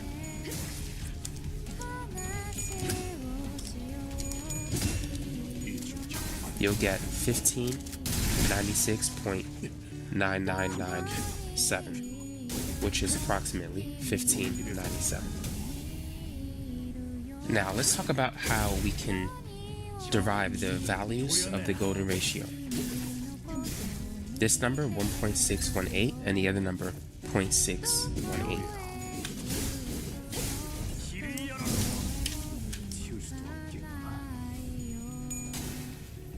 We're going to start with this.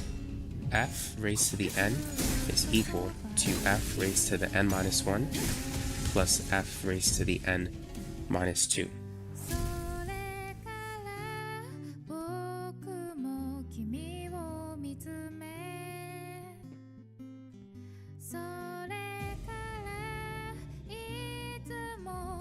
Dividing both sides by f to the n, we're going to get 1, which is equal to f raised to the n minus 1 divided by f to the n. Whenever you divide, you need to subtract the exponents. So n minus 1 minus n, that's n minus 1 minus n. These cancel, you just get negative 1. So this is f to the negative 1. The same is true here. N minus 2 minus n will give us negative 2. So we get f raised to the negative 2. Now I'm going to multiply every term by f squared. So this is going to be f squared is equal to f to the negative 1 times f squared. You need to add the exponents. Negative 1 plus 2 is 1. So you get f to the first power. And negative 2 plus 2 is 0. So that gives you f raised to the 0 power. Anything raised to 0 power is 1. So we have this. Moving f and 1 to the other side, we get f squared minus f minus 1 is equal to 0. Now let's talk about how we could derive the numbers that describe the golden ratio, 1.618 and 0.618. So we know that each number in the Fibonacci sequence is the sum of the previous two numbers. F sub n is going to be proportional to r to the n. The reason for that, when we had numbers like 55, 89, 144, 233, 377, if we multiply 144 by the golden ratio, which we'll call r, 1.618, it's going to give us the next number, 233. And if you multiply 233 by r, or 1.618, it'll give you approximately the next number. So we could say that f sub n is proportional to r to the n.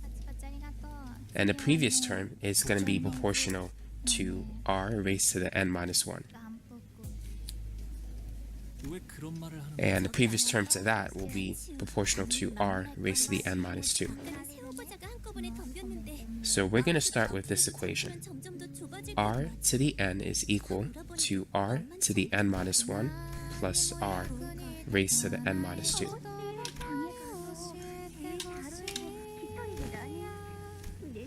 Now what we're going to do is we're going to divide each term by r raised to the n. So on the left, these two will cancel, giving us 1.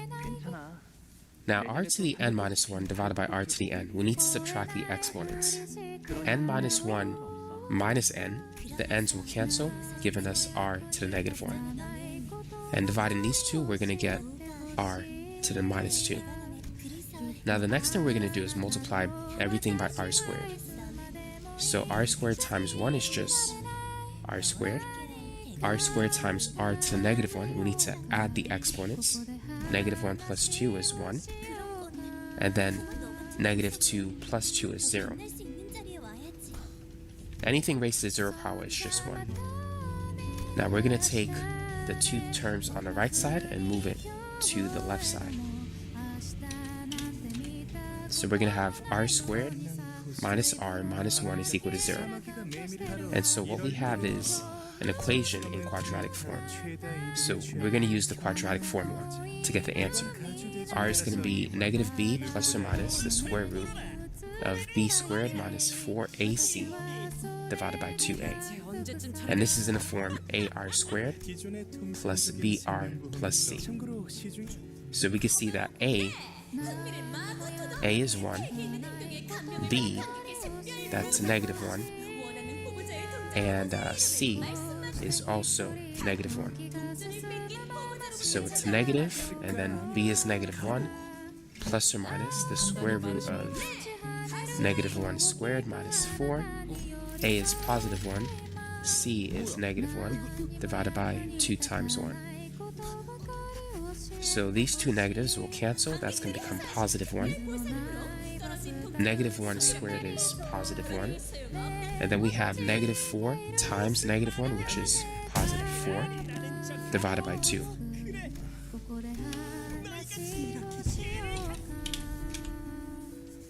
So we're going to get 1 plus or minus 1 plus 4 is 5 divided by 2.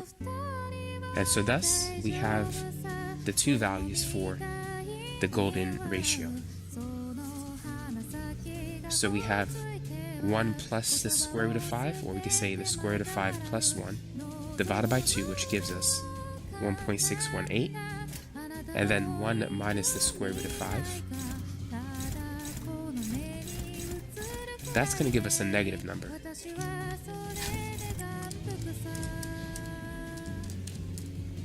Which is negative 0.618. Which we really don't want that. What we do want is the square root of 5 minus 1 over 2. And that will give us 0.618. But at least you know how to get this number. And this one too, just the negative version of it. Now there is another way you can get this number from this number. And it's by taking the reciprocal of it.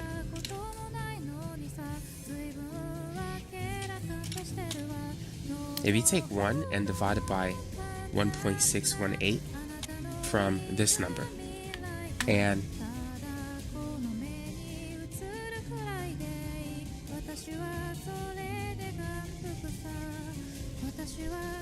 it's by taking the 1.8. So if you were to take, so that's 2, 5 plus 1. Our next step, denominator, which is 5, this and time number, this is two golden ratios.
태어난 곳은 あなたはゆっくりと変わっていくとても小さくあの木の真ん中に育っていく木陰のようにあなたはゆっくりと走っていく長い迷路の先もそう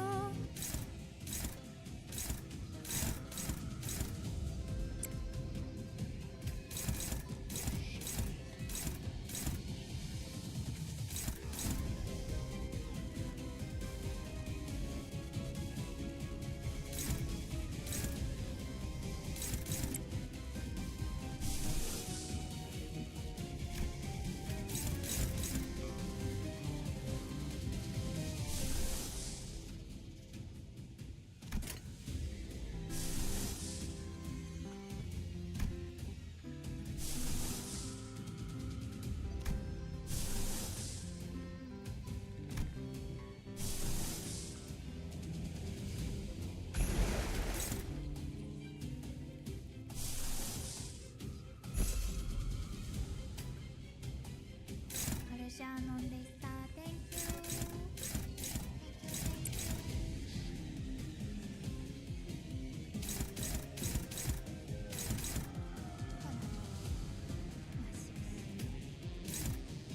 ちょっと休憩あ、でもいい感じあと2曲1時間で終わりそう拍手ありがとう Thank you Thank you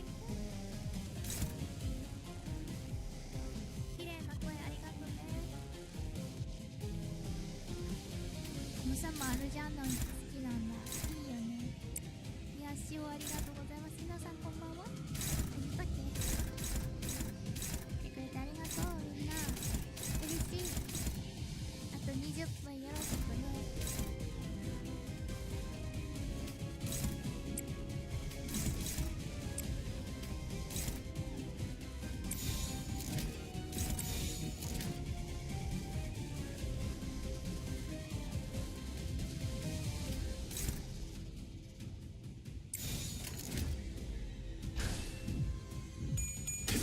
なんか指細くなったはずなのに 토끼를 본다. 저 해충들을 도려내라.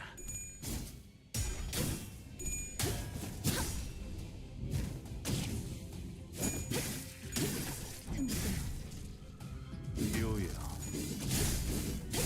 길을 열어. よしはい手を引きます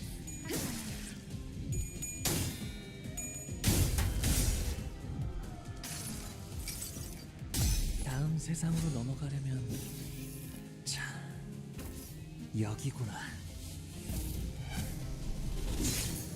ゆっくり行こうなんか今日はゆっくりしたい気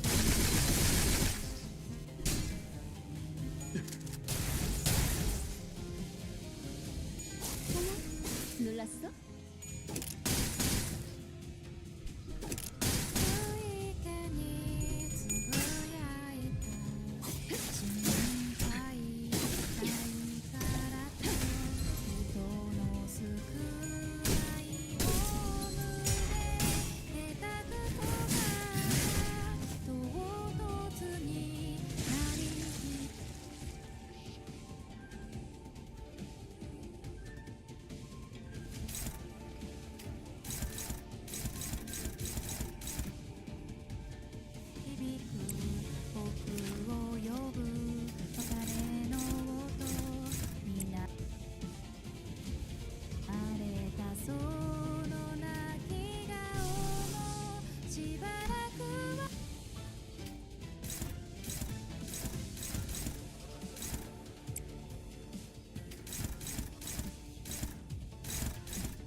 세계로 들어가보죠.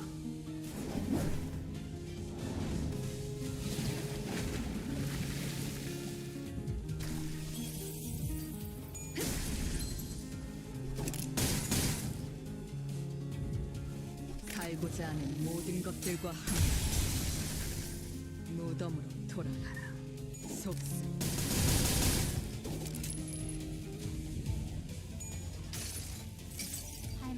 수많은 것들이 옥죄어온다.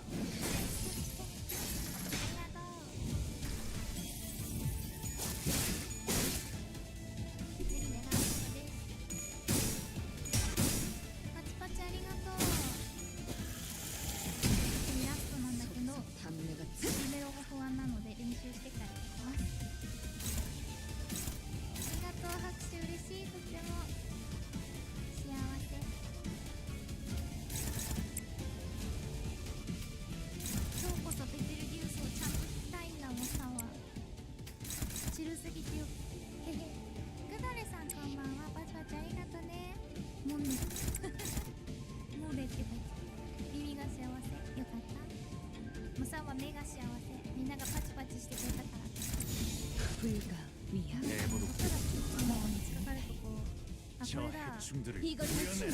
너한테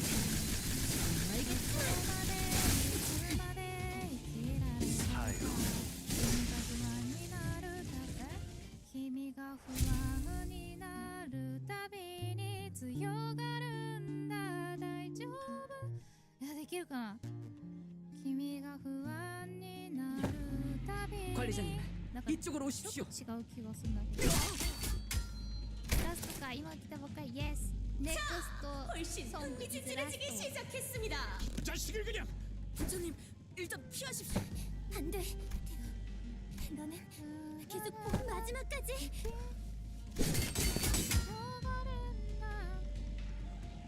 信じろ今日始まる30分前に練習したんだできる己を信じる成長を見せたいよしラストうまくいきますようにうまくいきますようにサポさん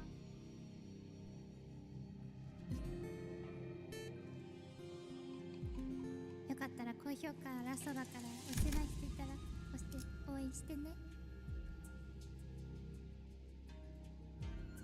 もうねやれます空にある何かを見つめてたらそれは星だって君が教えてくれたまるでそれは僕らみたいに寄り添ってるそれを泣いたり笑ったり繋いでゆく 글쎄,何十回何百回ぶつかり合って何十年何百 샅샅이 찾아 그러니 마음을 비치는 것 또한 소용이 없어졌다. 무슨 말을 하는 거야? 오늘은 누구나 기다리고 있었던 가모님의 새로운 한이 발표되는 날인데 그냥 옴지가라는 과학자를 차지하려고 시합이라는 급할 가모니 네가 대관원에 그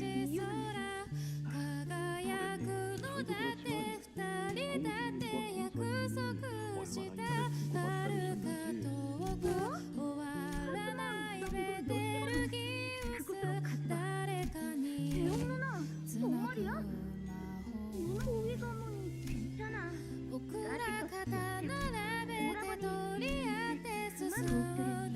가모님께서 그대가 많고 공시가의 모든 일이 오늘을 위해 한 자리에 모였고 공원의 모든 조국계는 하늘들을 이제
이미 결과는 정해졌. 자네 틈틀리지 않는가? 그녀 콩과 우진이 팔았던 열쇠.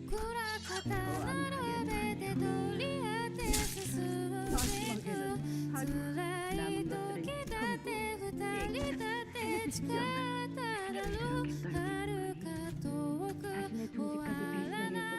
쓰레기들이 있습니다. 그들은 항상 고작 너희 말 몇 마디가 저곳에서 인간이 아닌 게 태어나 소원에서 외곽의 아인족이라는 이 흑수는 외곽의 자리야 이전까지는 무정으로 인해 이번에는 달랐지. 가늠하기 어려운 선에 아수라트레 인간의 울기란 불협함도 그렇지 않니? 그렇게 멀리서 종종 걸음으로 벗어나지 않아도 너희를 청소할 이유는 없는데 말이오. 역시 저 의자는 후대를 위하여 남겨놓아도 보는 이마다 まあ 공가를 成長したか歌詞とコードめちゃめちゃなったとこあったけどねでもさできたよあちまちありがとう 오빠랑 개우고 언니랑 놀고 싶었는데 렐몬을 위해 3,4 回配信でやってやっとそう曲っぽくなったな 마주치는 마다 모든 마다 분들에게 있게 빌면서 練習 애원을 ある 했던 の 거 몇몇은 そう 웃으면서 今ま 넘겨 でで一 결국 番いいベ 달라진 テ 건 ルギウスだった 없었어요. よねモッサンもそう思う一番曲として成り立ってた 그리고 자연스럽게 품어질 수 最 없는 高 그 だった全 원망은 部ねできると信じた 네 잘못이 天才 아니야. ありがとうよ 마음이 モッサンもっと練習してくるいつかねまた星が綺麗な日にでも披露します 올 필요 없어. 이건 대옥에게 전해질 이야기. 그래도 오라버니 でも今日は1時間で終わるか 제가 지난 なお 생에 4分も巻いて 우리의 るよし 연물이 よし 모자 よし 흘러가는 바람. 今日天才だった楽しかった今日もいっぱい歌わせてもらって聞いてくれてありがとう両ドラゴンが好きなスイーツを発表します唐揚げあと1曲いけるねいけないよ今日はね1時間で終わりますうん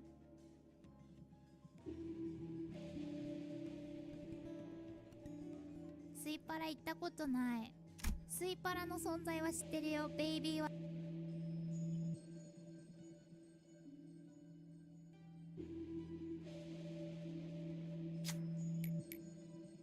あるしましょう唐揚げなんてしばらく食べてないですけど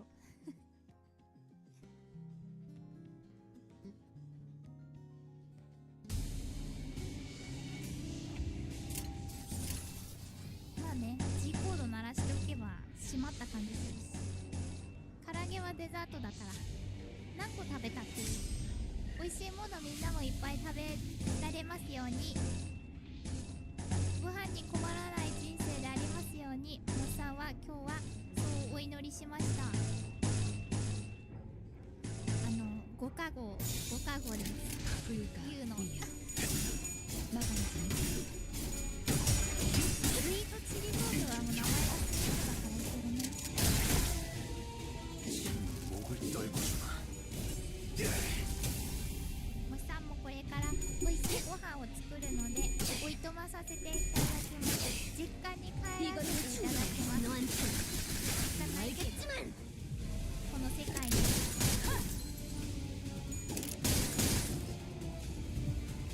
シュン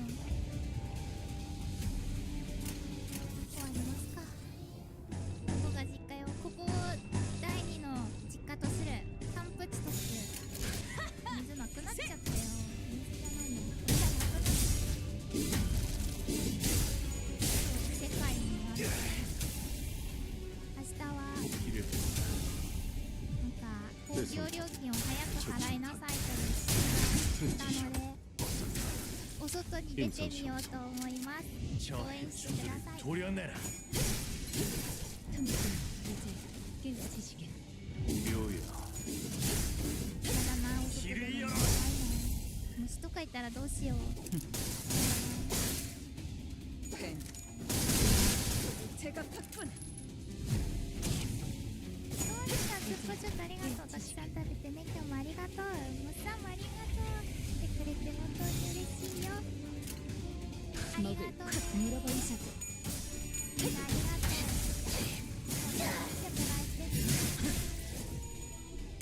悔いなし。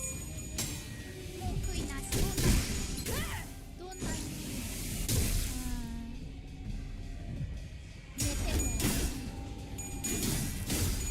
ごめんなさい、まだ日本語が慣れてなくて。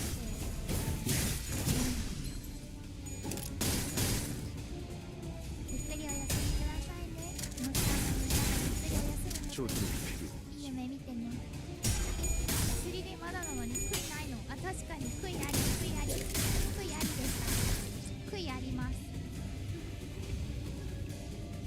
悔いばかり。でも配信は悔いなし。生存は悔いあり。終わりますか。もう頭の中がさ、夜ご飯のことでいっぱいになっちゃってさ、何もうまくしゃべれないからさ、終わってご飯食べるわ。配信屋さん初心者ご飯楽しくてもう何も思いつかないからありがとうございました。また明日会いましょう。待ってるよ。ゆっくりみんなもいい夜を。明日も頑張ろうね。ナインコードプロダクションのバーチャルシンガー秘書モネでした。またね。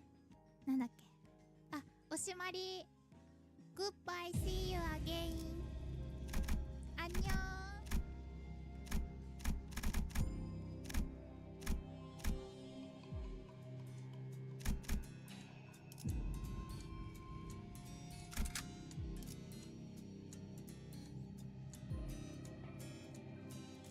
채워지지 않을 공허를 남겨주지.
불가 12수에게 막아내지 못하리. 이 앞에 숨지는 자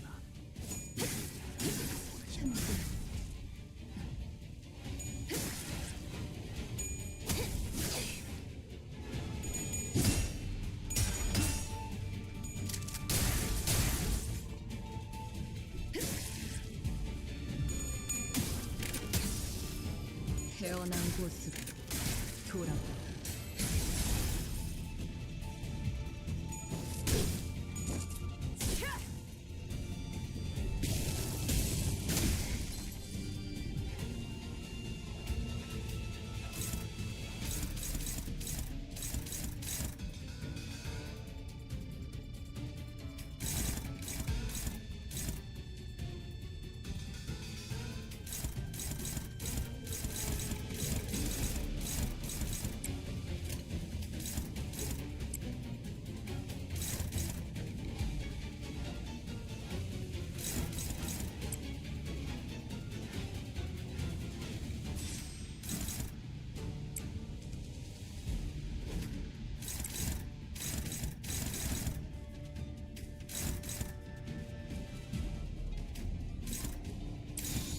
불가위야.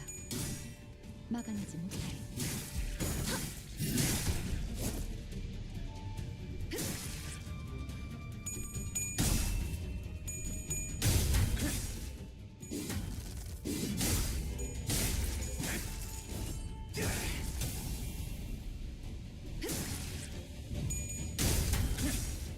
도끼를 뽑다. 저 해충들을 도려내라.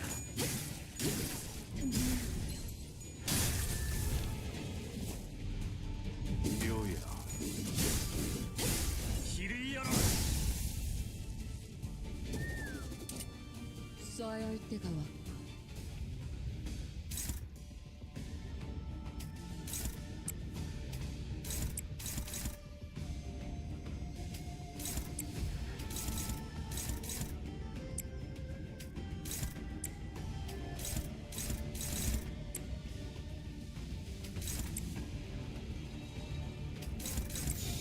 목을 콱 물어버리자고.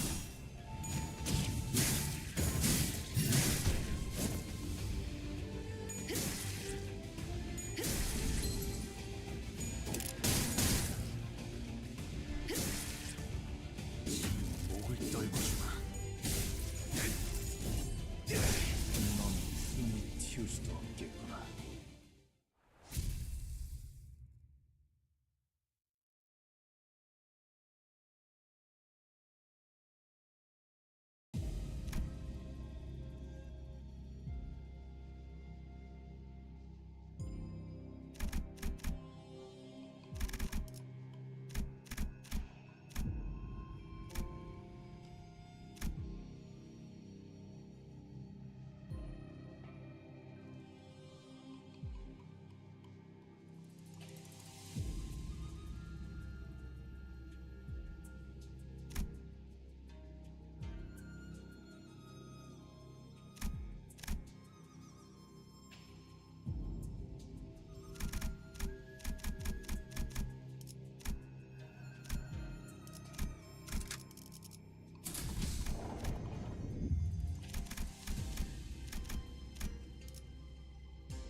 This video is going viral for how confusing it is. You see, this man seems to be climbing up this well with 2 heavy rocks on his back, a feat that would be difficult for even the most in-shape person you could find. But many are saying that the video is reversed, because when he steps, he seems to leave no trace of water on the wall. But if it was reversed, why is water falling off of him? Is this video reversed or not? This video is going viral for how confusing it is. You see, this man seems to be climbing up this well with 2 heavy rocks on his back, a feat that would be difficult for even the most in-shape person.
Hello?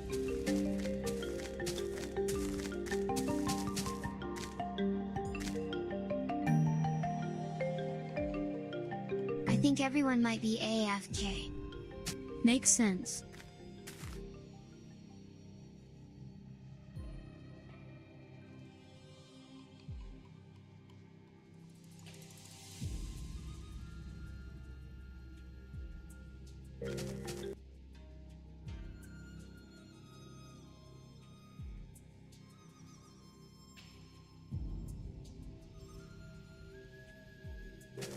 Hello?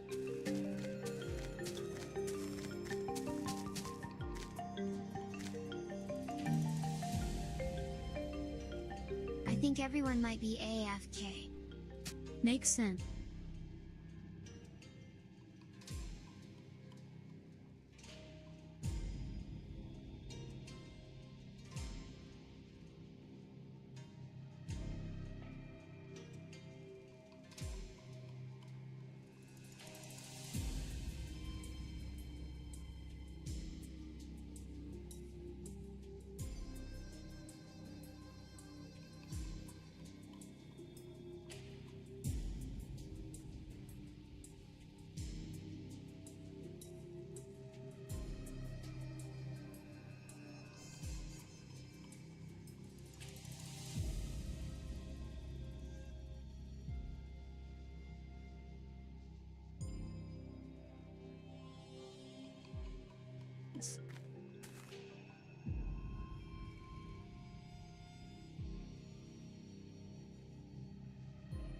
I wonder who built that house. It's mine.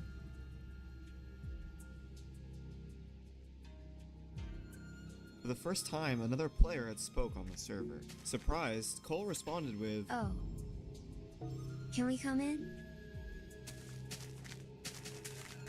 Yes.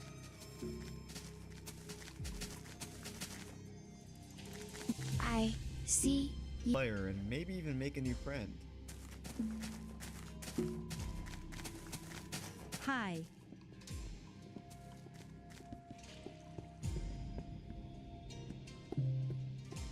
I like it.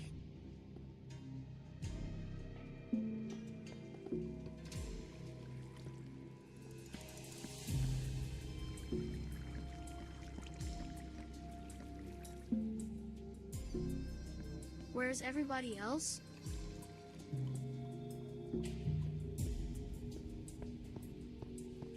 Asleep.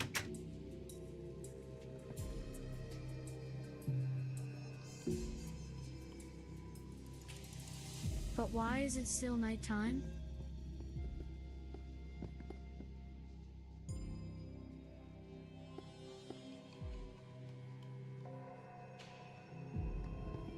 This house.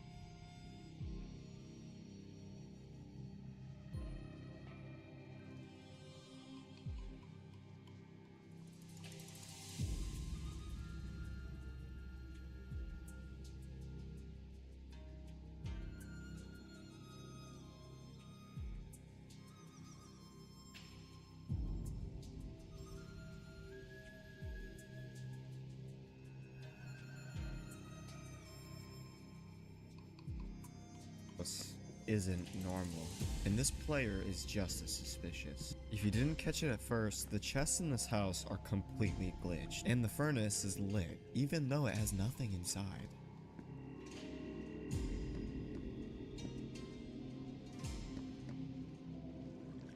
It is morning.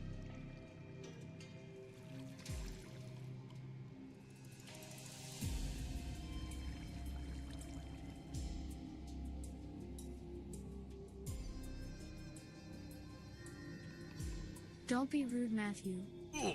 We are going to build more. See ya. Bye. It's hard to tell if Cole or Matthew can tell something is wrong, but regardless, they leave and video 1 ends. After watching, I was left with more questions than answers. First of all, why does no one else on the server even attempt to communicate with Cole or Matthew, except for this Medora person? And why, when asked about it, did they say that the rest of the players were sleeping? Something weird is definitely going on, but to find out what, we have to keep watching.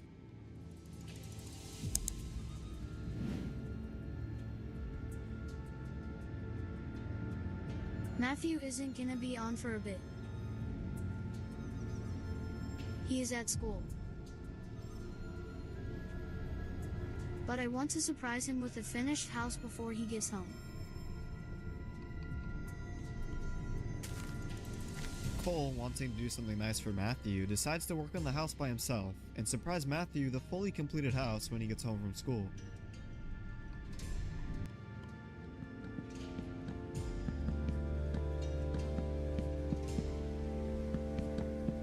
Honestly, it's peaceful watching him build, and a good break from the tense atmosphere.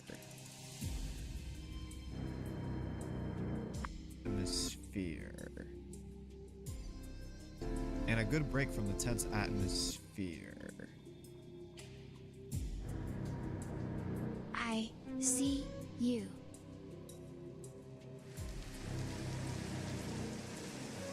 Hiding behind a tree, barely visible, stood Medora, watching Cole. Talk. Why are you building alone?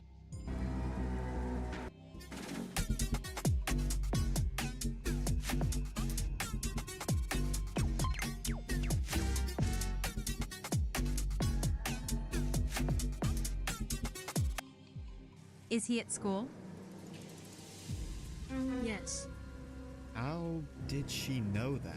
I mean, technically it's possible she's assuming, but the fact she knew what Cole's about to say before he could even finish typing is super creepy.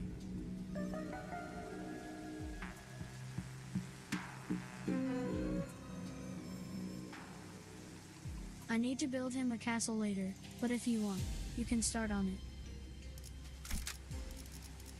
이런 임무는 뱀 중에서도 내가 제일. That's a great idea. Cole doesn't seem freaked out at all, surprisingly, and even invites her to build with him. But at this point, he knows something is up. Medora was building Matthew's castle completely out of iron blocks. How do you have those blocks?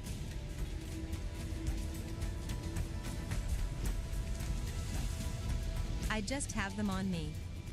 Okay, I guess. For now, he ignores it though, as finishing his and Matthew's house is more important to him.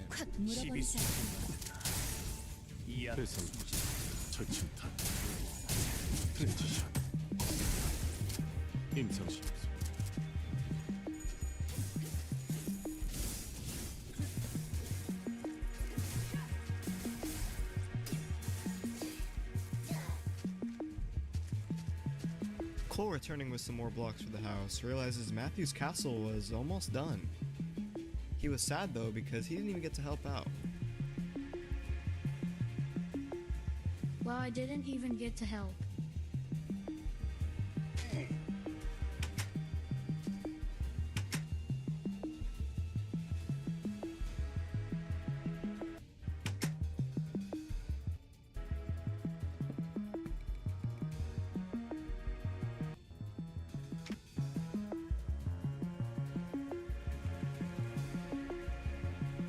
Wow, looks great. He will love it.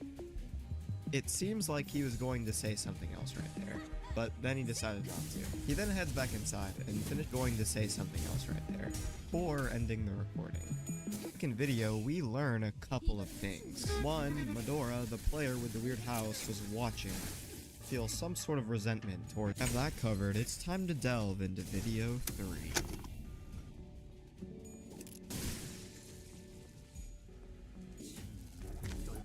Tour of the room he built. Was eager to show him the two. This looks so cool. And I built it. this confirms Cole is jealous of Medora building the castle for Matthew. But I wasn't expecting Cole to just straight up lie. Guess he's not a very big fan of her, but the tension between them will only get worse. Also, I finished our house. Can I see my room?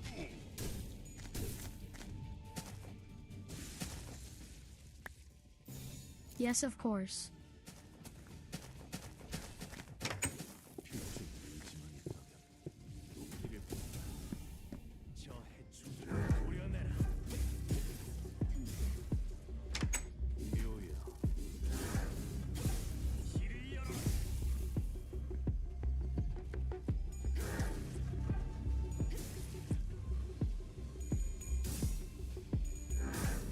Dude, what the hell? Why is there bedrock here? I didn't do this. Who else did? Dude, it was not me. I can't believe you would do this.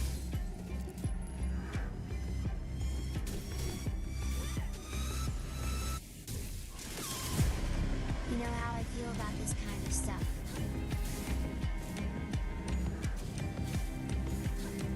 Matthew, I promise.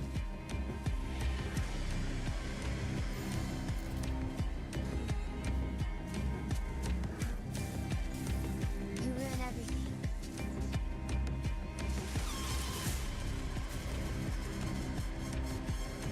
Matthew, I swear it was not. Leave me alone. So, a lot just happened. How did it appear? And what in the world was that sound at the end? Well, for the bedrock, there's only one player that could have been the culprit, and it isn't Cole. If you paid attention, you might have noticed Medora sent him a message telling him to open the door. This could only mean one thing. She set up Cole. She purposely placed the bedrock because she knew that Matthew hates admin abuse, and it would make him angry. The audio at the end of the video is a spectrogram. Basically an audio file that can be converted into an image. And it says, it's your fault. Could this be referring to Cole? Probably. But anyways, video 4 starts right where video 3 left off. Cole is clearly very upset. Matthew is mad at him for something he knows he didn't do.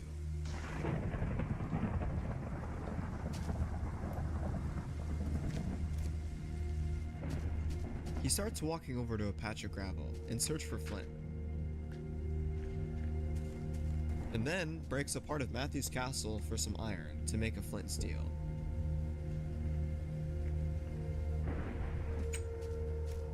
Safe to say, he is not happy.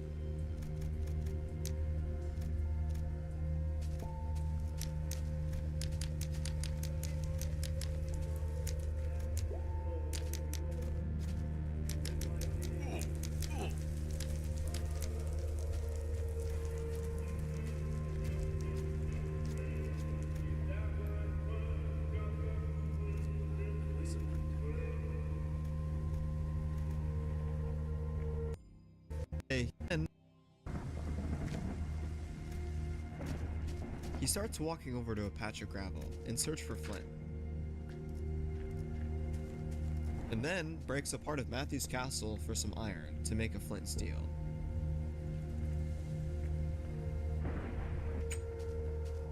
Safe to say, he is not happy.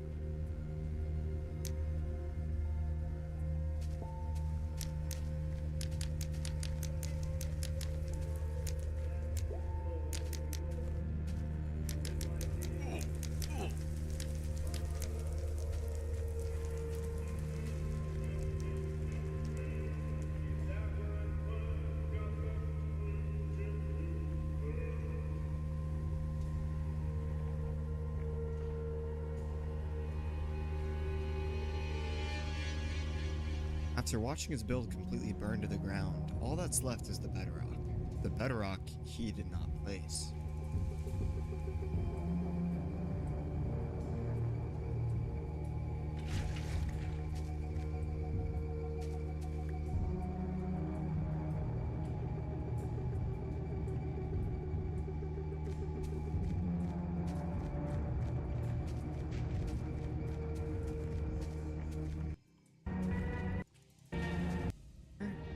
This wasn't the mysterious girl. No, this was someone different. Hello? The player, mysterious girl.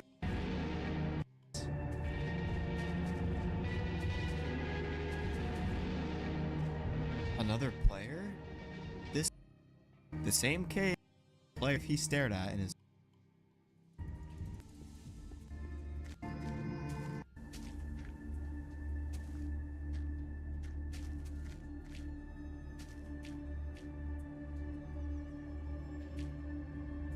Seem to be in some weird state where they have lost all sentience. But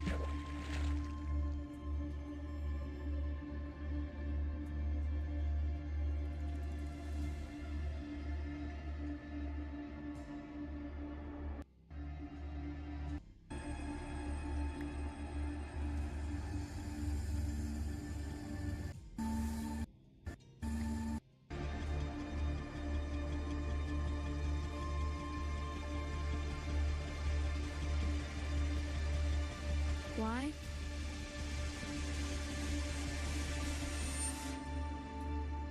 Medora is listening. I was right. Cole was right. He had been suspicious of her this entire time, and now her true intentions are very clear.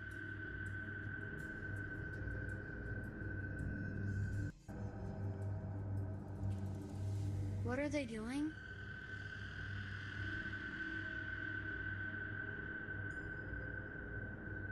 They are stuck here.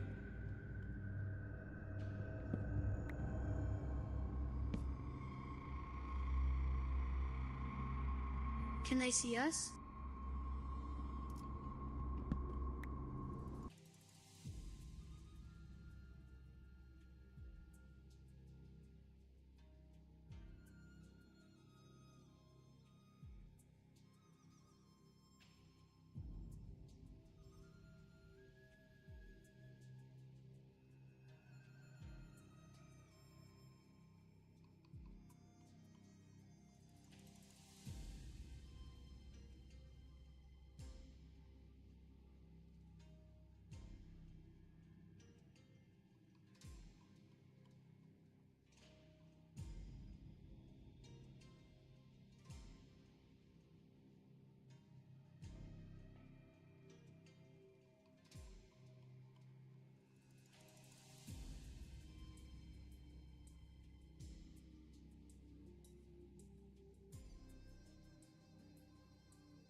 No.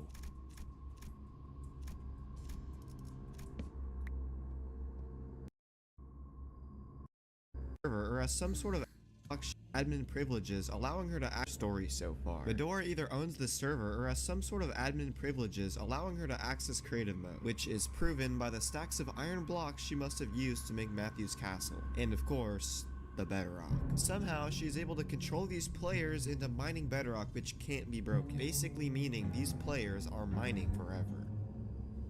Now, the titles of these videos have never really been important enough to point out, but the next video, its title is Run. She's here. You need to run. You need to run. Next video, its title is Run. She's here. You need to run. She knows that he has seen every the page.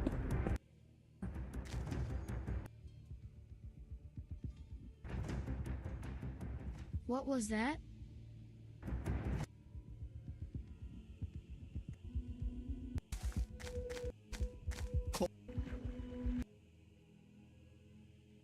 This is the most relaxing game in 2025.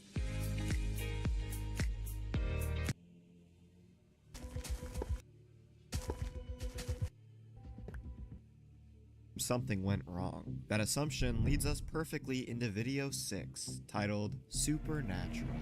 The video begins with Cole surrounded by signs we could only assume he placed, that all say, It's her fault. I hate her. Before, we could see the iron blocks were slowly turning into diamond ones, but now it's basically all diamond. Cole stops to type, I have a plan. He's cautious with his steps.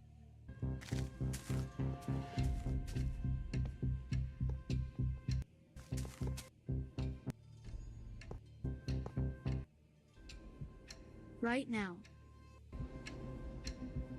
It's alone. He did this.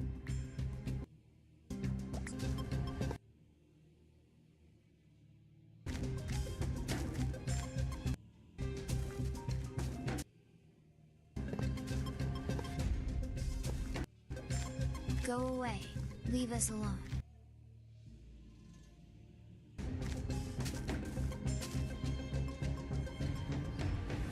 Okay, look. Matthew, please listen to me. He pleads for Matthew to just hear him out, but then... And it's that when Cole swung his axe at Medora out of rage, she didn't take damage, meaning she was in creative mode. For all of this, we have to watch the next video, and it's titled The Thing in the Cave, and begins with Cole just staring at the serverless screen.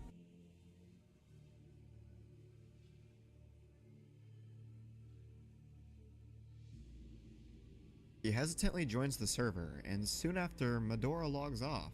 Cole places a sign and says, This is the first time I have seen her log off. He heads over to Matthew's castle, but then is caught off guard as it's completely exploded. Oh god.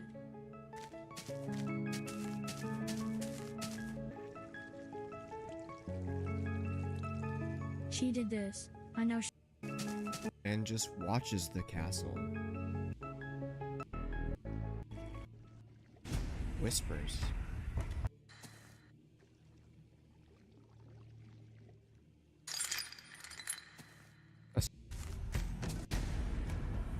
What is that?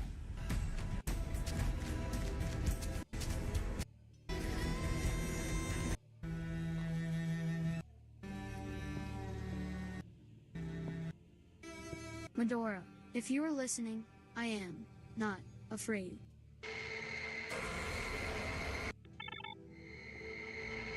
Was down there. Something that shouldn't exist. Cole runs back up the cave and is...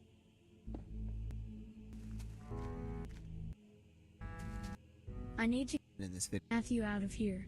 Things are the lights that almost appear to be between the distortion. You can barely see it. And this is probably the weirdest thing I have ever seen in Minecraft. It has multiple arms and has a long, slender bot, its eyes locked onto Cole.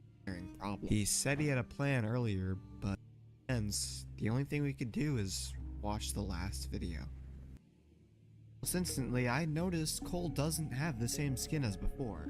Could this be a part of his plan?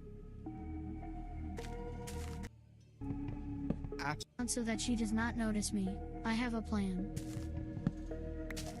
He runs over to where he stashes items, and he sees them. Thankfully, they don't know. Dora says, "Follow me."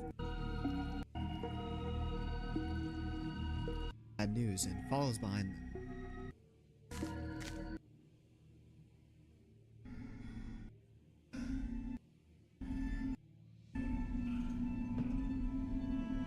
What is this? She's revealed herself to Matthew, her true form. But it's too late. He's already gone. Is this where everyone has been?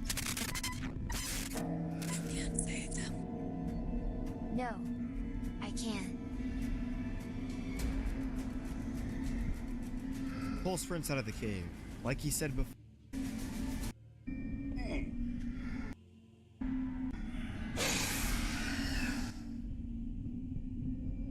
I will free them. A lag machine. The reason he took so long to tell us about this is because it had to be perfect. A lag machine. The reason it's getting laggy. It worked. Everything was frozen.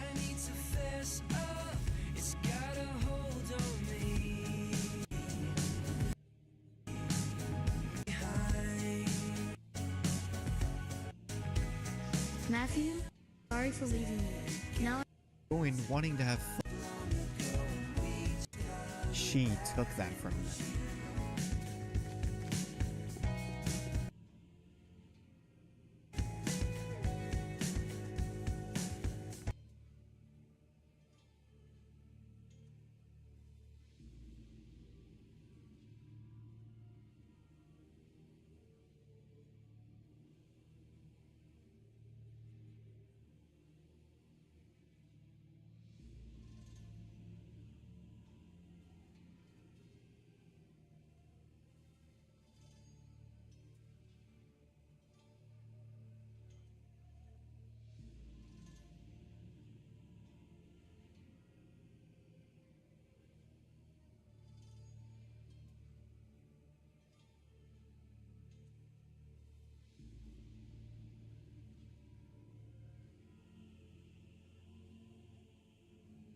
필이면 여기서 제일 보기 싫었던 얼굴을 마주치네. 수춘! 아직까지는. 하지만 보시다시피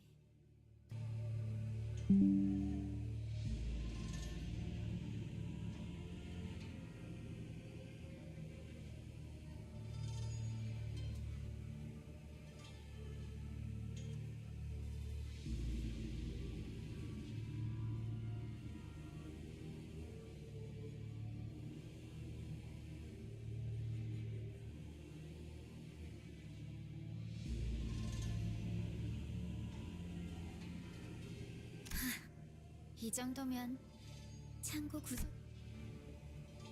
근데 여기 분위기는 왜 이래? 아, 신경 그리고 네가 원한다면 우리 아니, 나는 두고 가. 아가씨. 왜? 가주기 전 내가 제대로 하지 분하고 아쉽지만 그렇구나. 그래도 후보자들이 얼마나 밖에서 보자. 정말 이렇게 그 정도 동전. 나도 너랑 같은 마음이야. 네 것을 뺏고 싶진. 오빠가 방금 뭐라? 그래, 시춘. 다른 형 누나들처럼 나를 헤아려 해도 된다는 소리야. 나는 몇 년 후에 대관원을 떠날 테니 그 전에 네가. 그게 지금 나는 더 이상 죽고 사는 것에 연연한. 오빠는 방금 다시는 오빠가 대관원을 떠날 때부터 오빠를 보면 모든 걸 포기한 사람처럼. 하지만 나도 똑같았지. 그 이후로 나 아까 당연히 나를 죽이거나 그냥 한번 쳐다보다 오빠나 치우 오라버니나 대체. 여러분들은 안심하세요. 대전이 끝나는 그 시간까지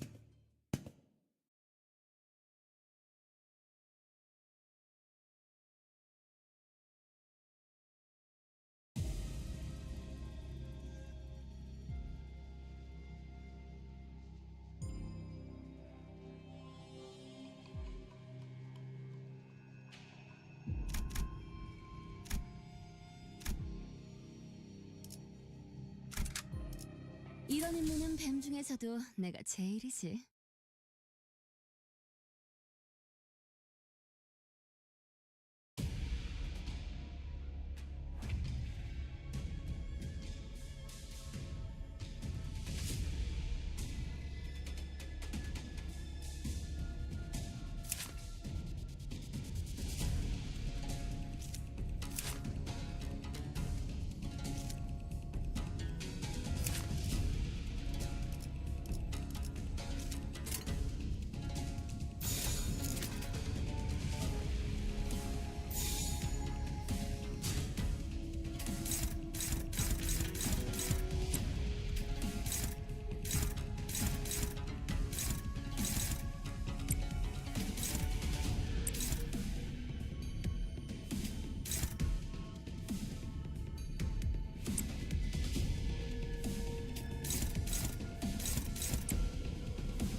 목을 떨고 싶어.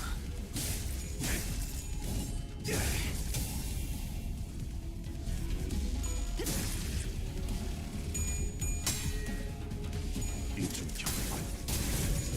조준이 필요하지.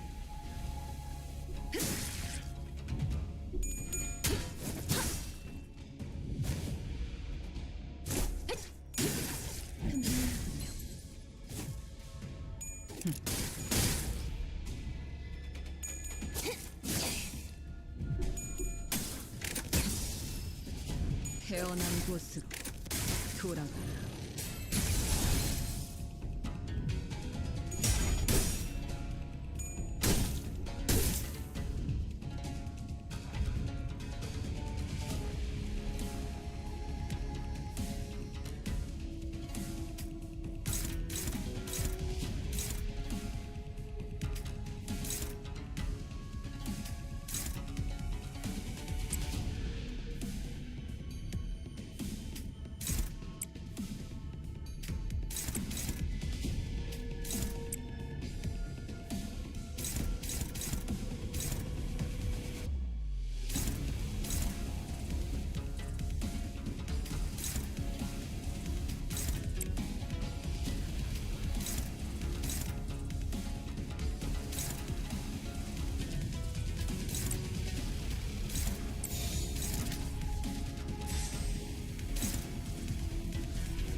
목을 콱 물어버리자고. 이 아들 숨기다. 살려보내지 마라. 굴락의 목표로.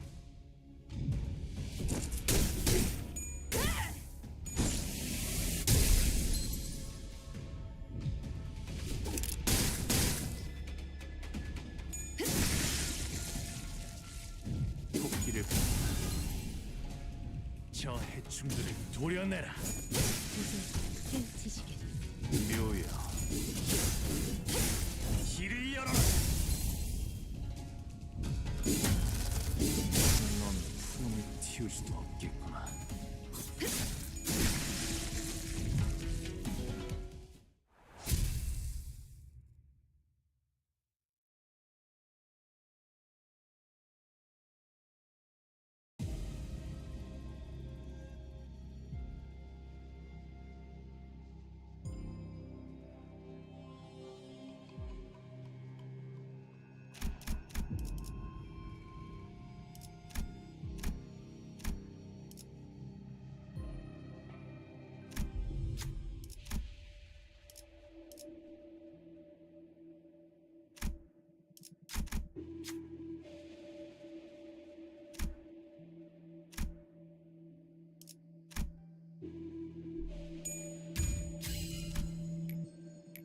때로는 검이 문제를 해결해주기도 합니다.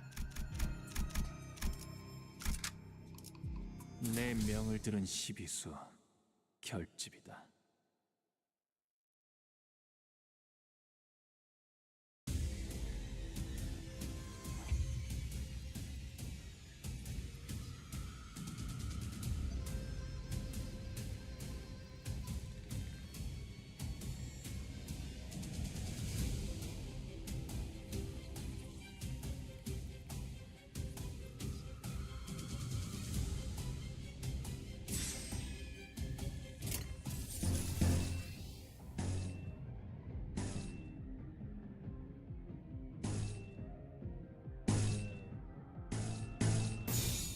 목을 콱 물어버리자.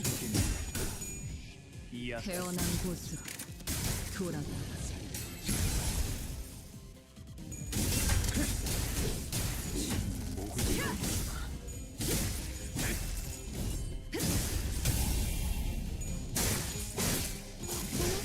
놀랐어?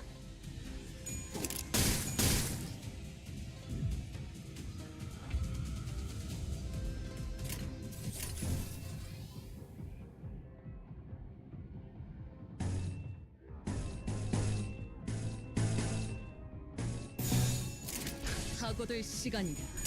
잔후에.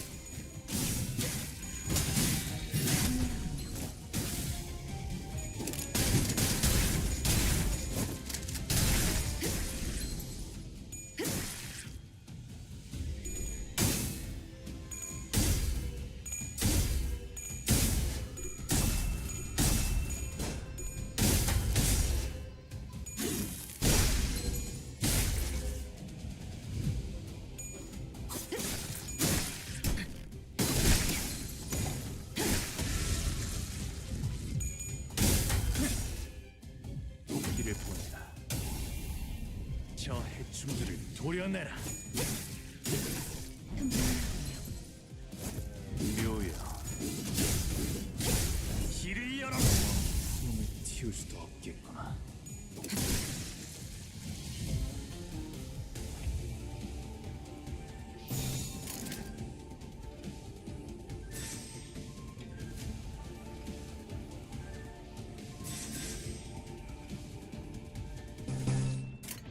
사고될 시간이다. 잔후에.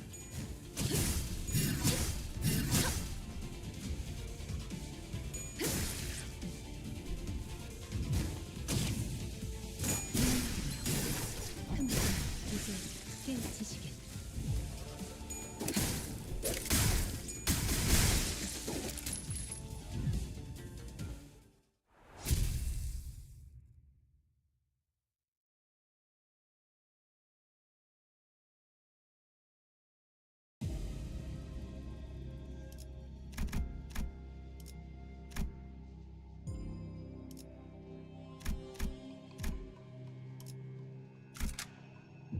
이런 임무는 뱀 중에서도 내가 제일이지.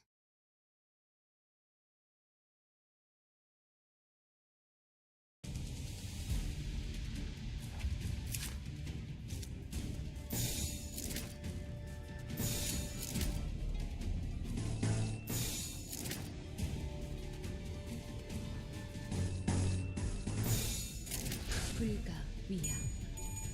막아내지 못하리.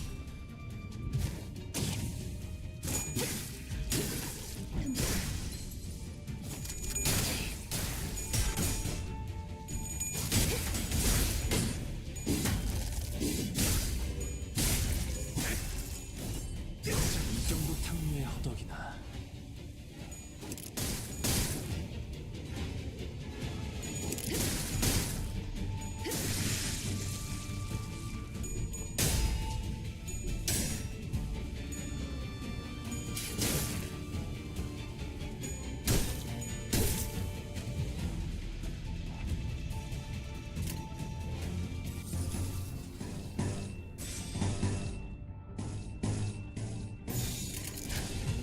시비수에게 나간다. 이 앞 진짜 살려보내지 마라.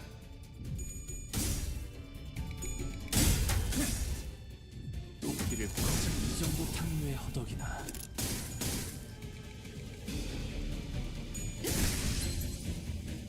속삭. 저 해충들을 도려내라. 이제 깨우치시겠. 묘야,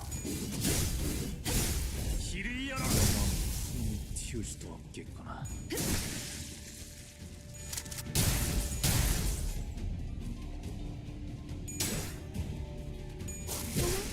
놀랐어?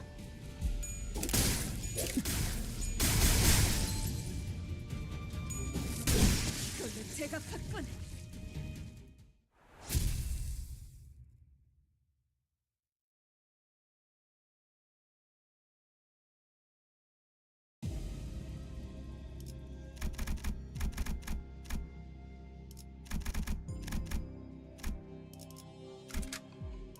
본인이 나서지.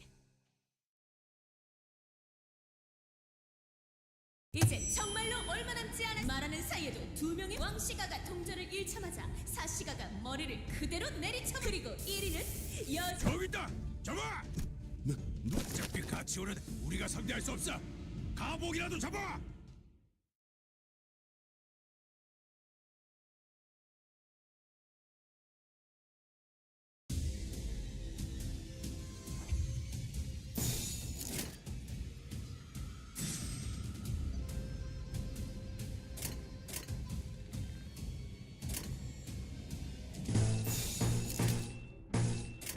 목을 콱 물어버리자고. 명한다. 이 앞에 숨지는 자 누구 하나 살려 보내지 마라.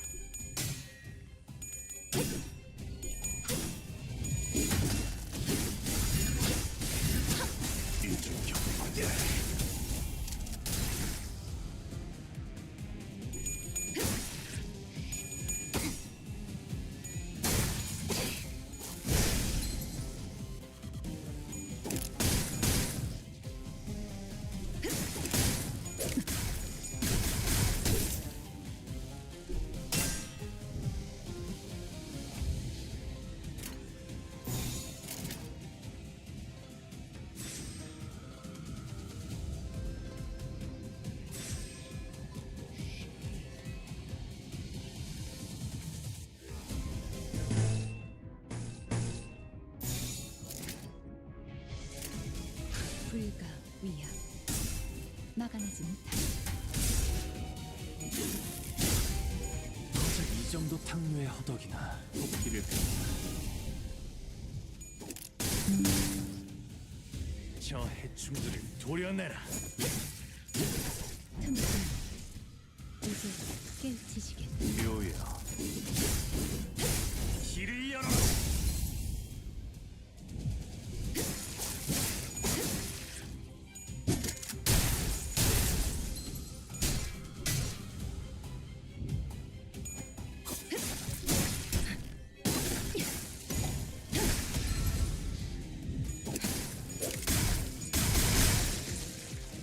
속삭.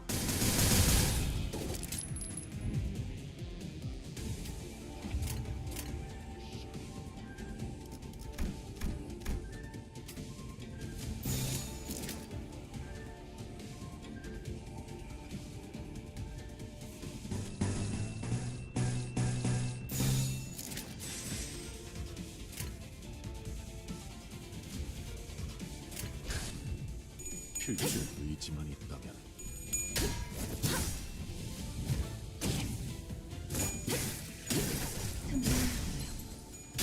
이제 깨우치시겠. 이제 깨우치시겠.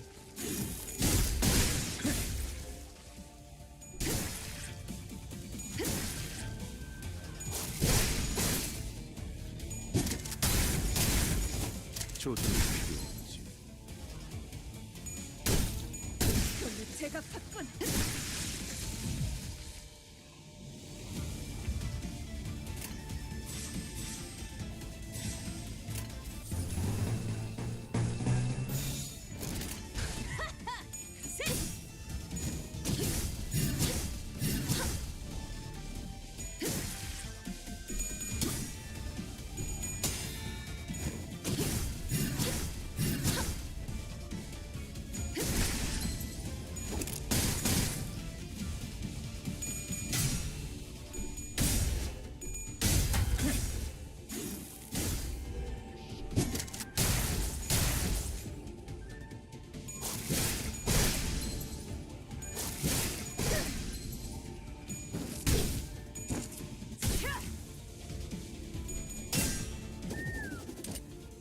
써야 할 때가 왔군.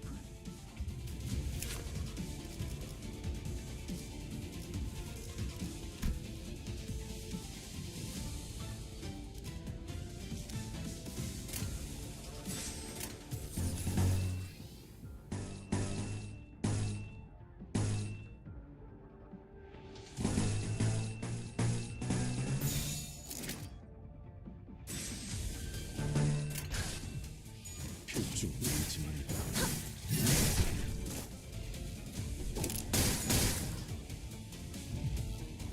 얻고자 하는 모든 것들과 함께 무덤으로 돌아가라.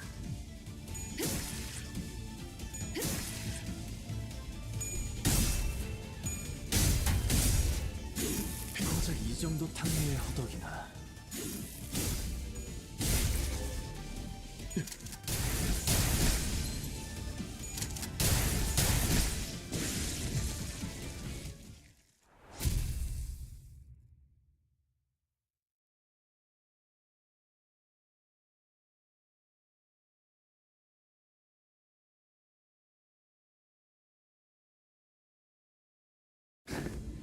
우리처럼 벼랑 끝에 몰리고 있어서인지 다들 더 독해지고 있는 것 같군.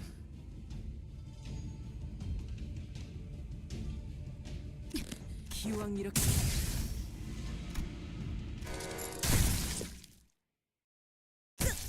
이런 의도한 건 아니야.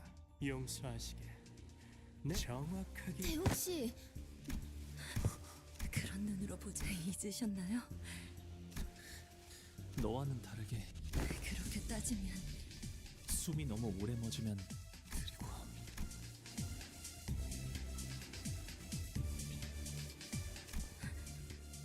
이렇게라도 그리고 조금 기이한 고작 다른 후보자의 세가가 부상당한 걸로 이리들 어수선한 것인가? 충고하건대 그대들은 너 미래를 함께할 동지라고 믿어 의심치 않던지. 함부로 말하지 마시게, 구부.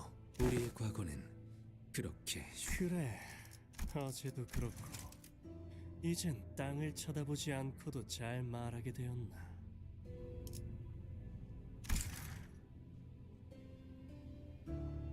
하지만 이상, 자네는 지금은 뭐랄까 너무 반들거리는 태가 나는군.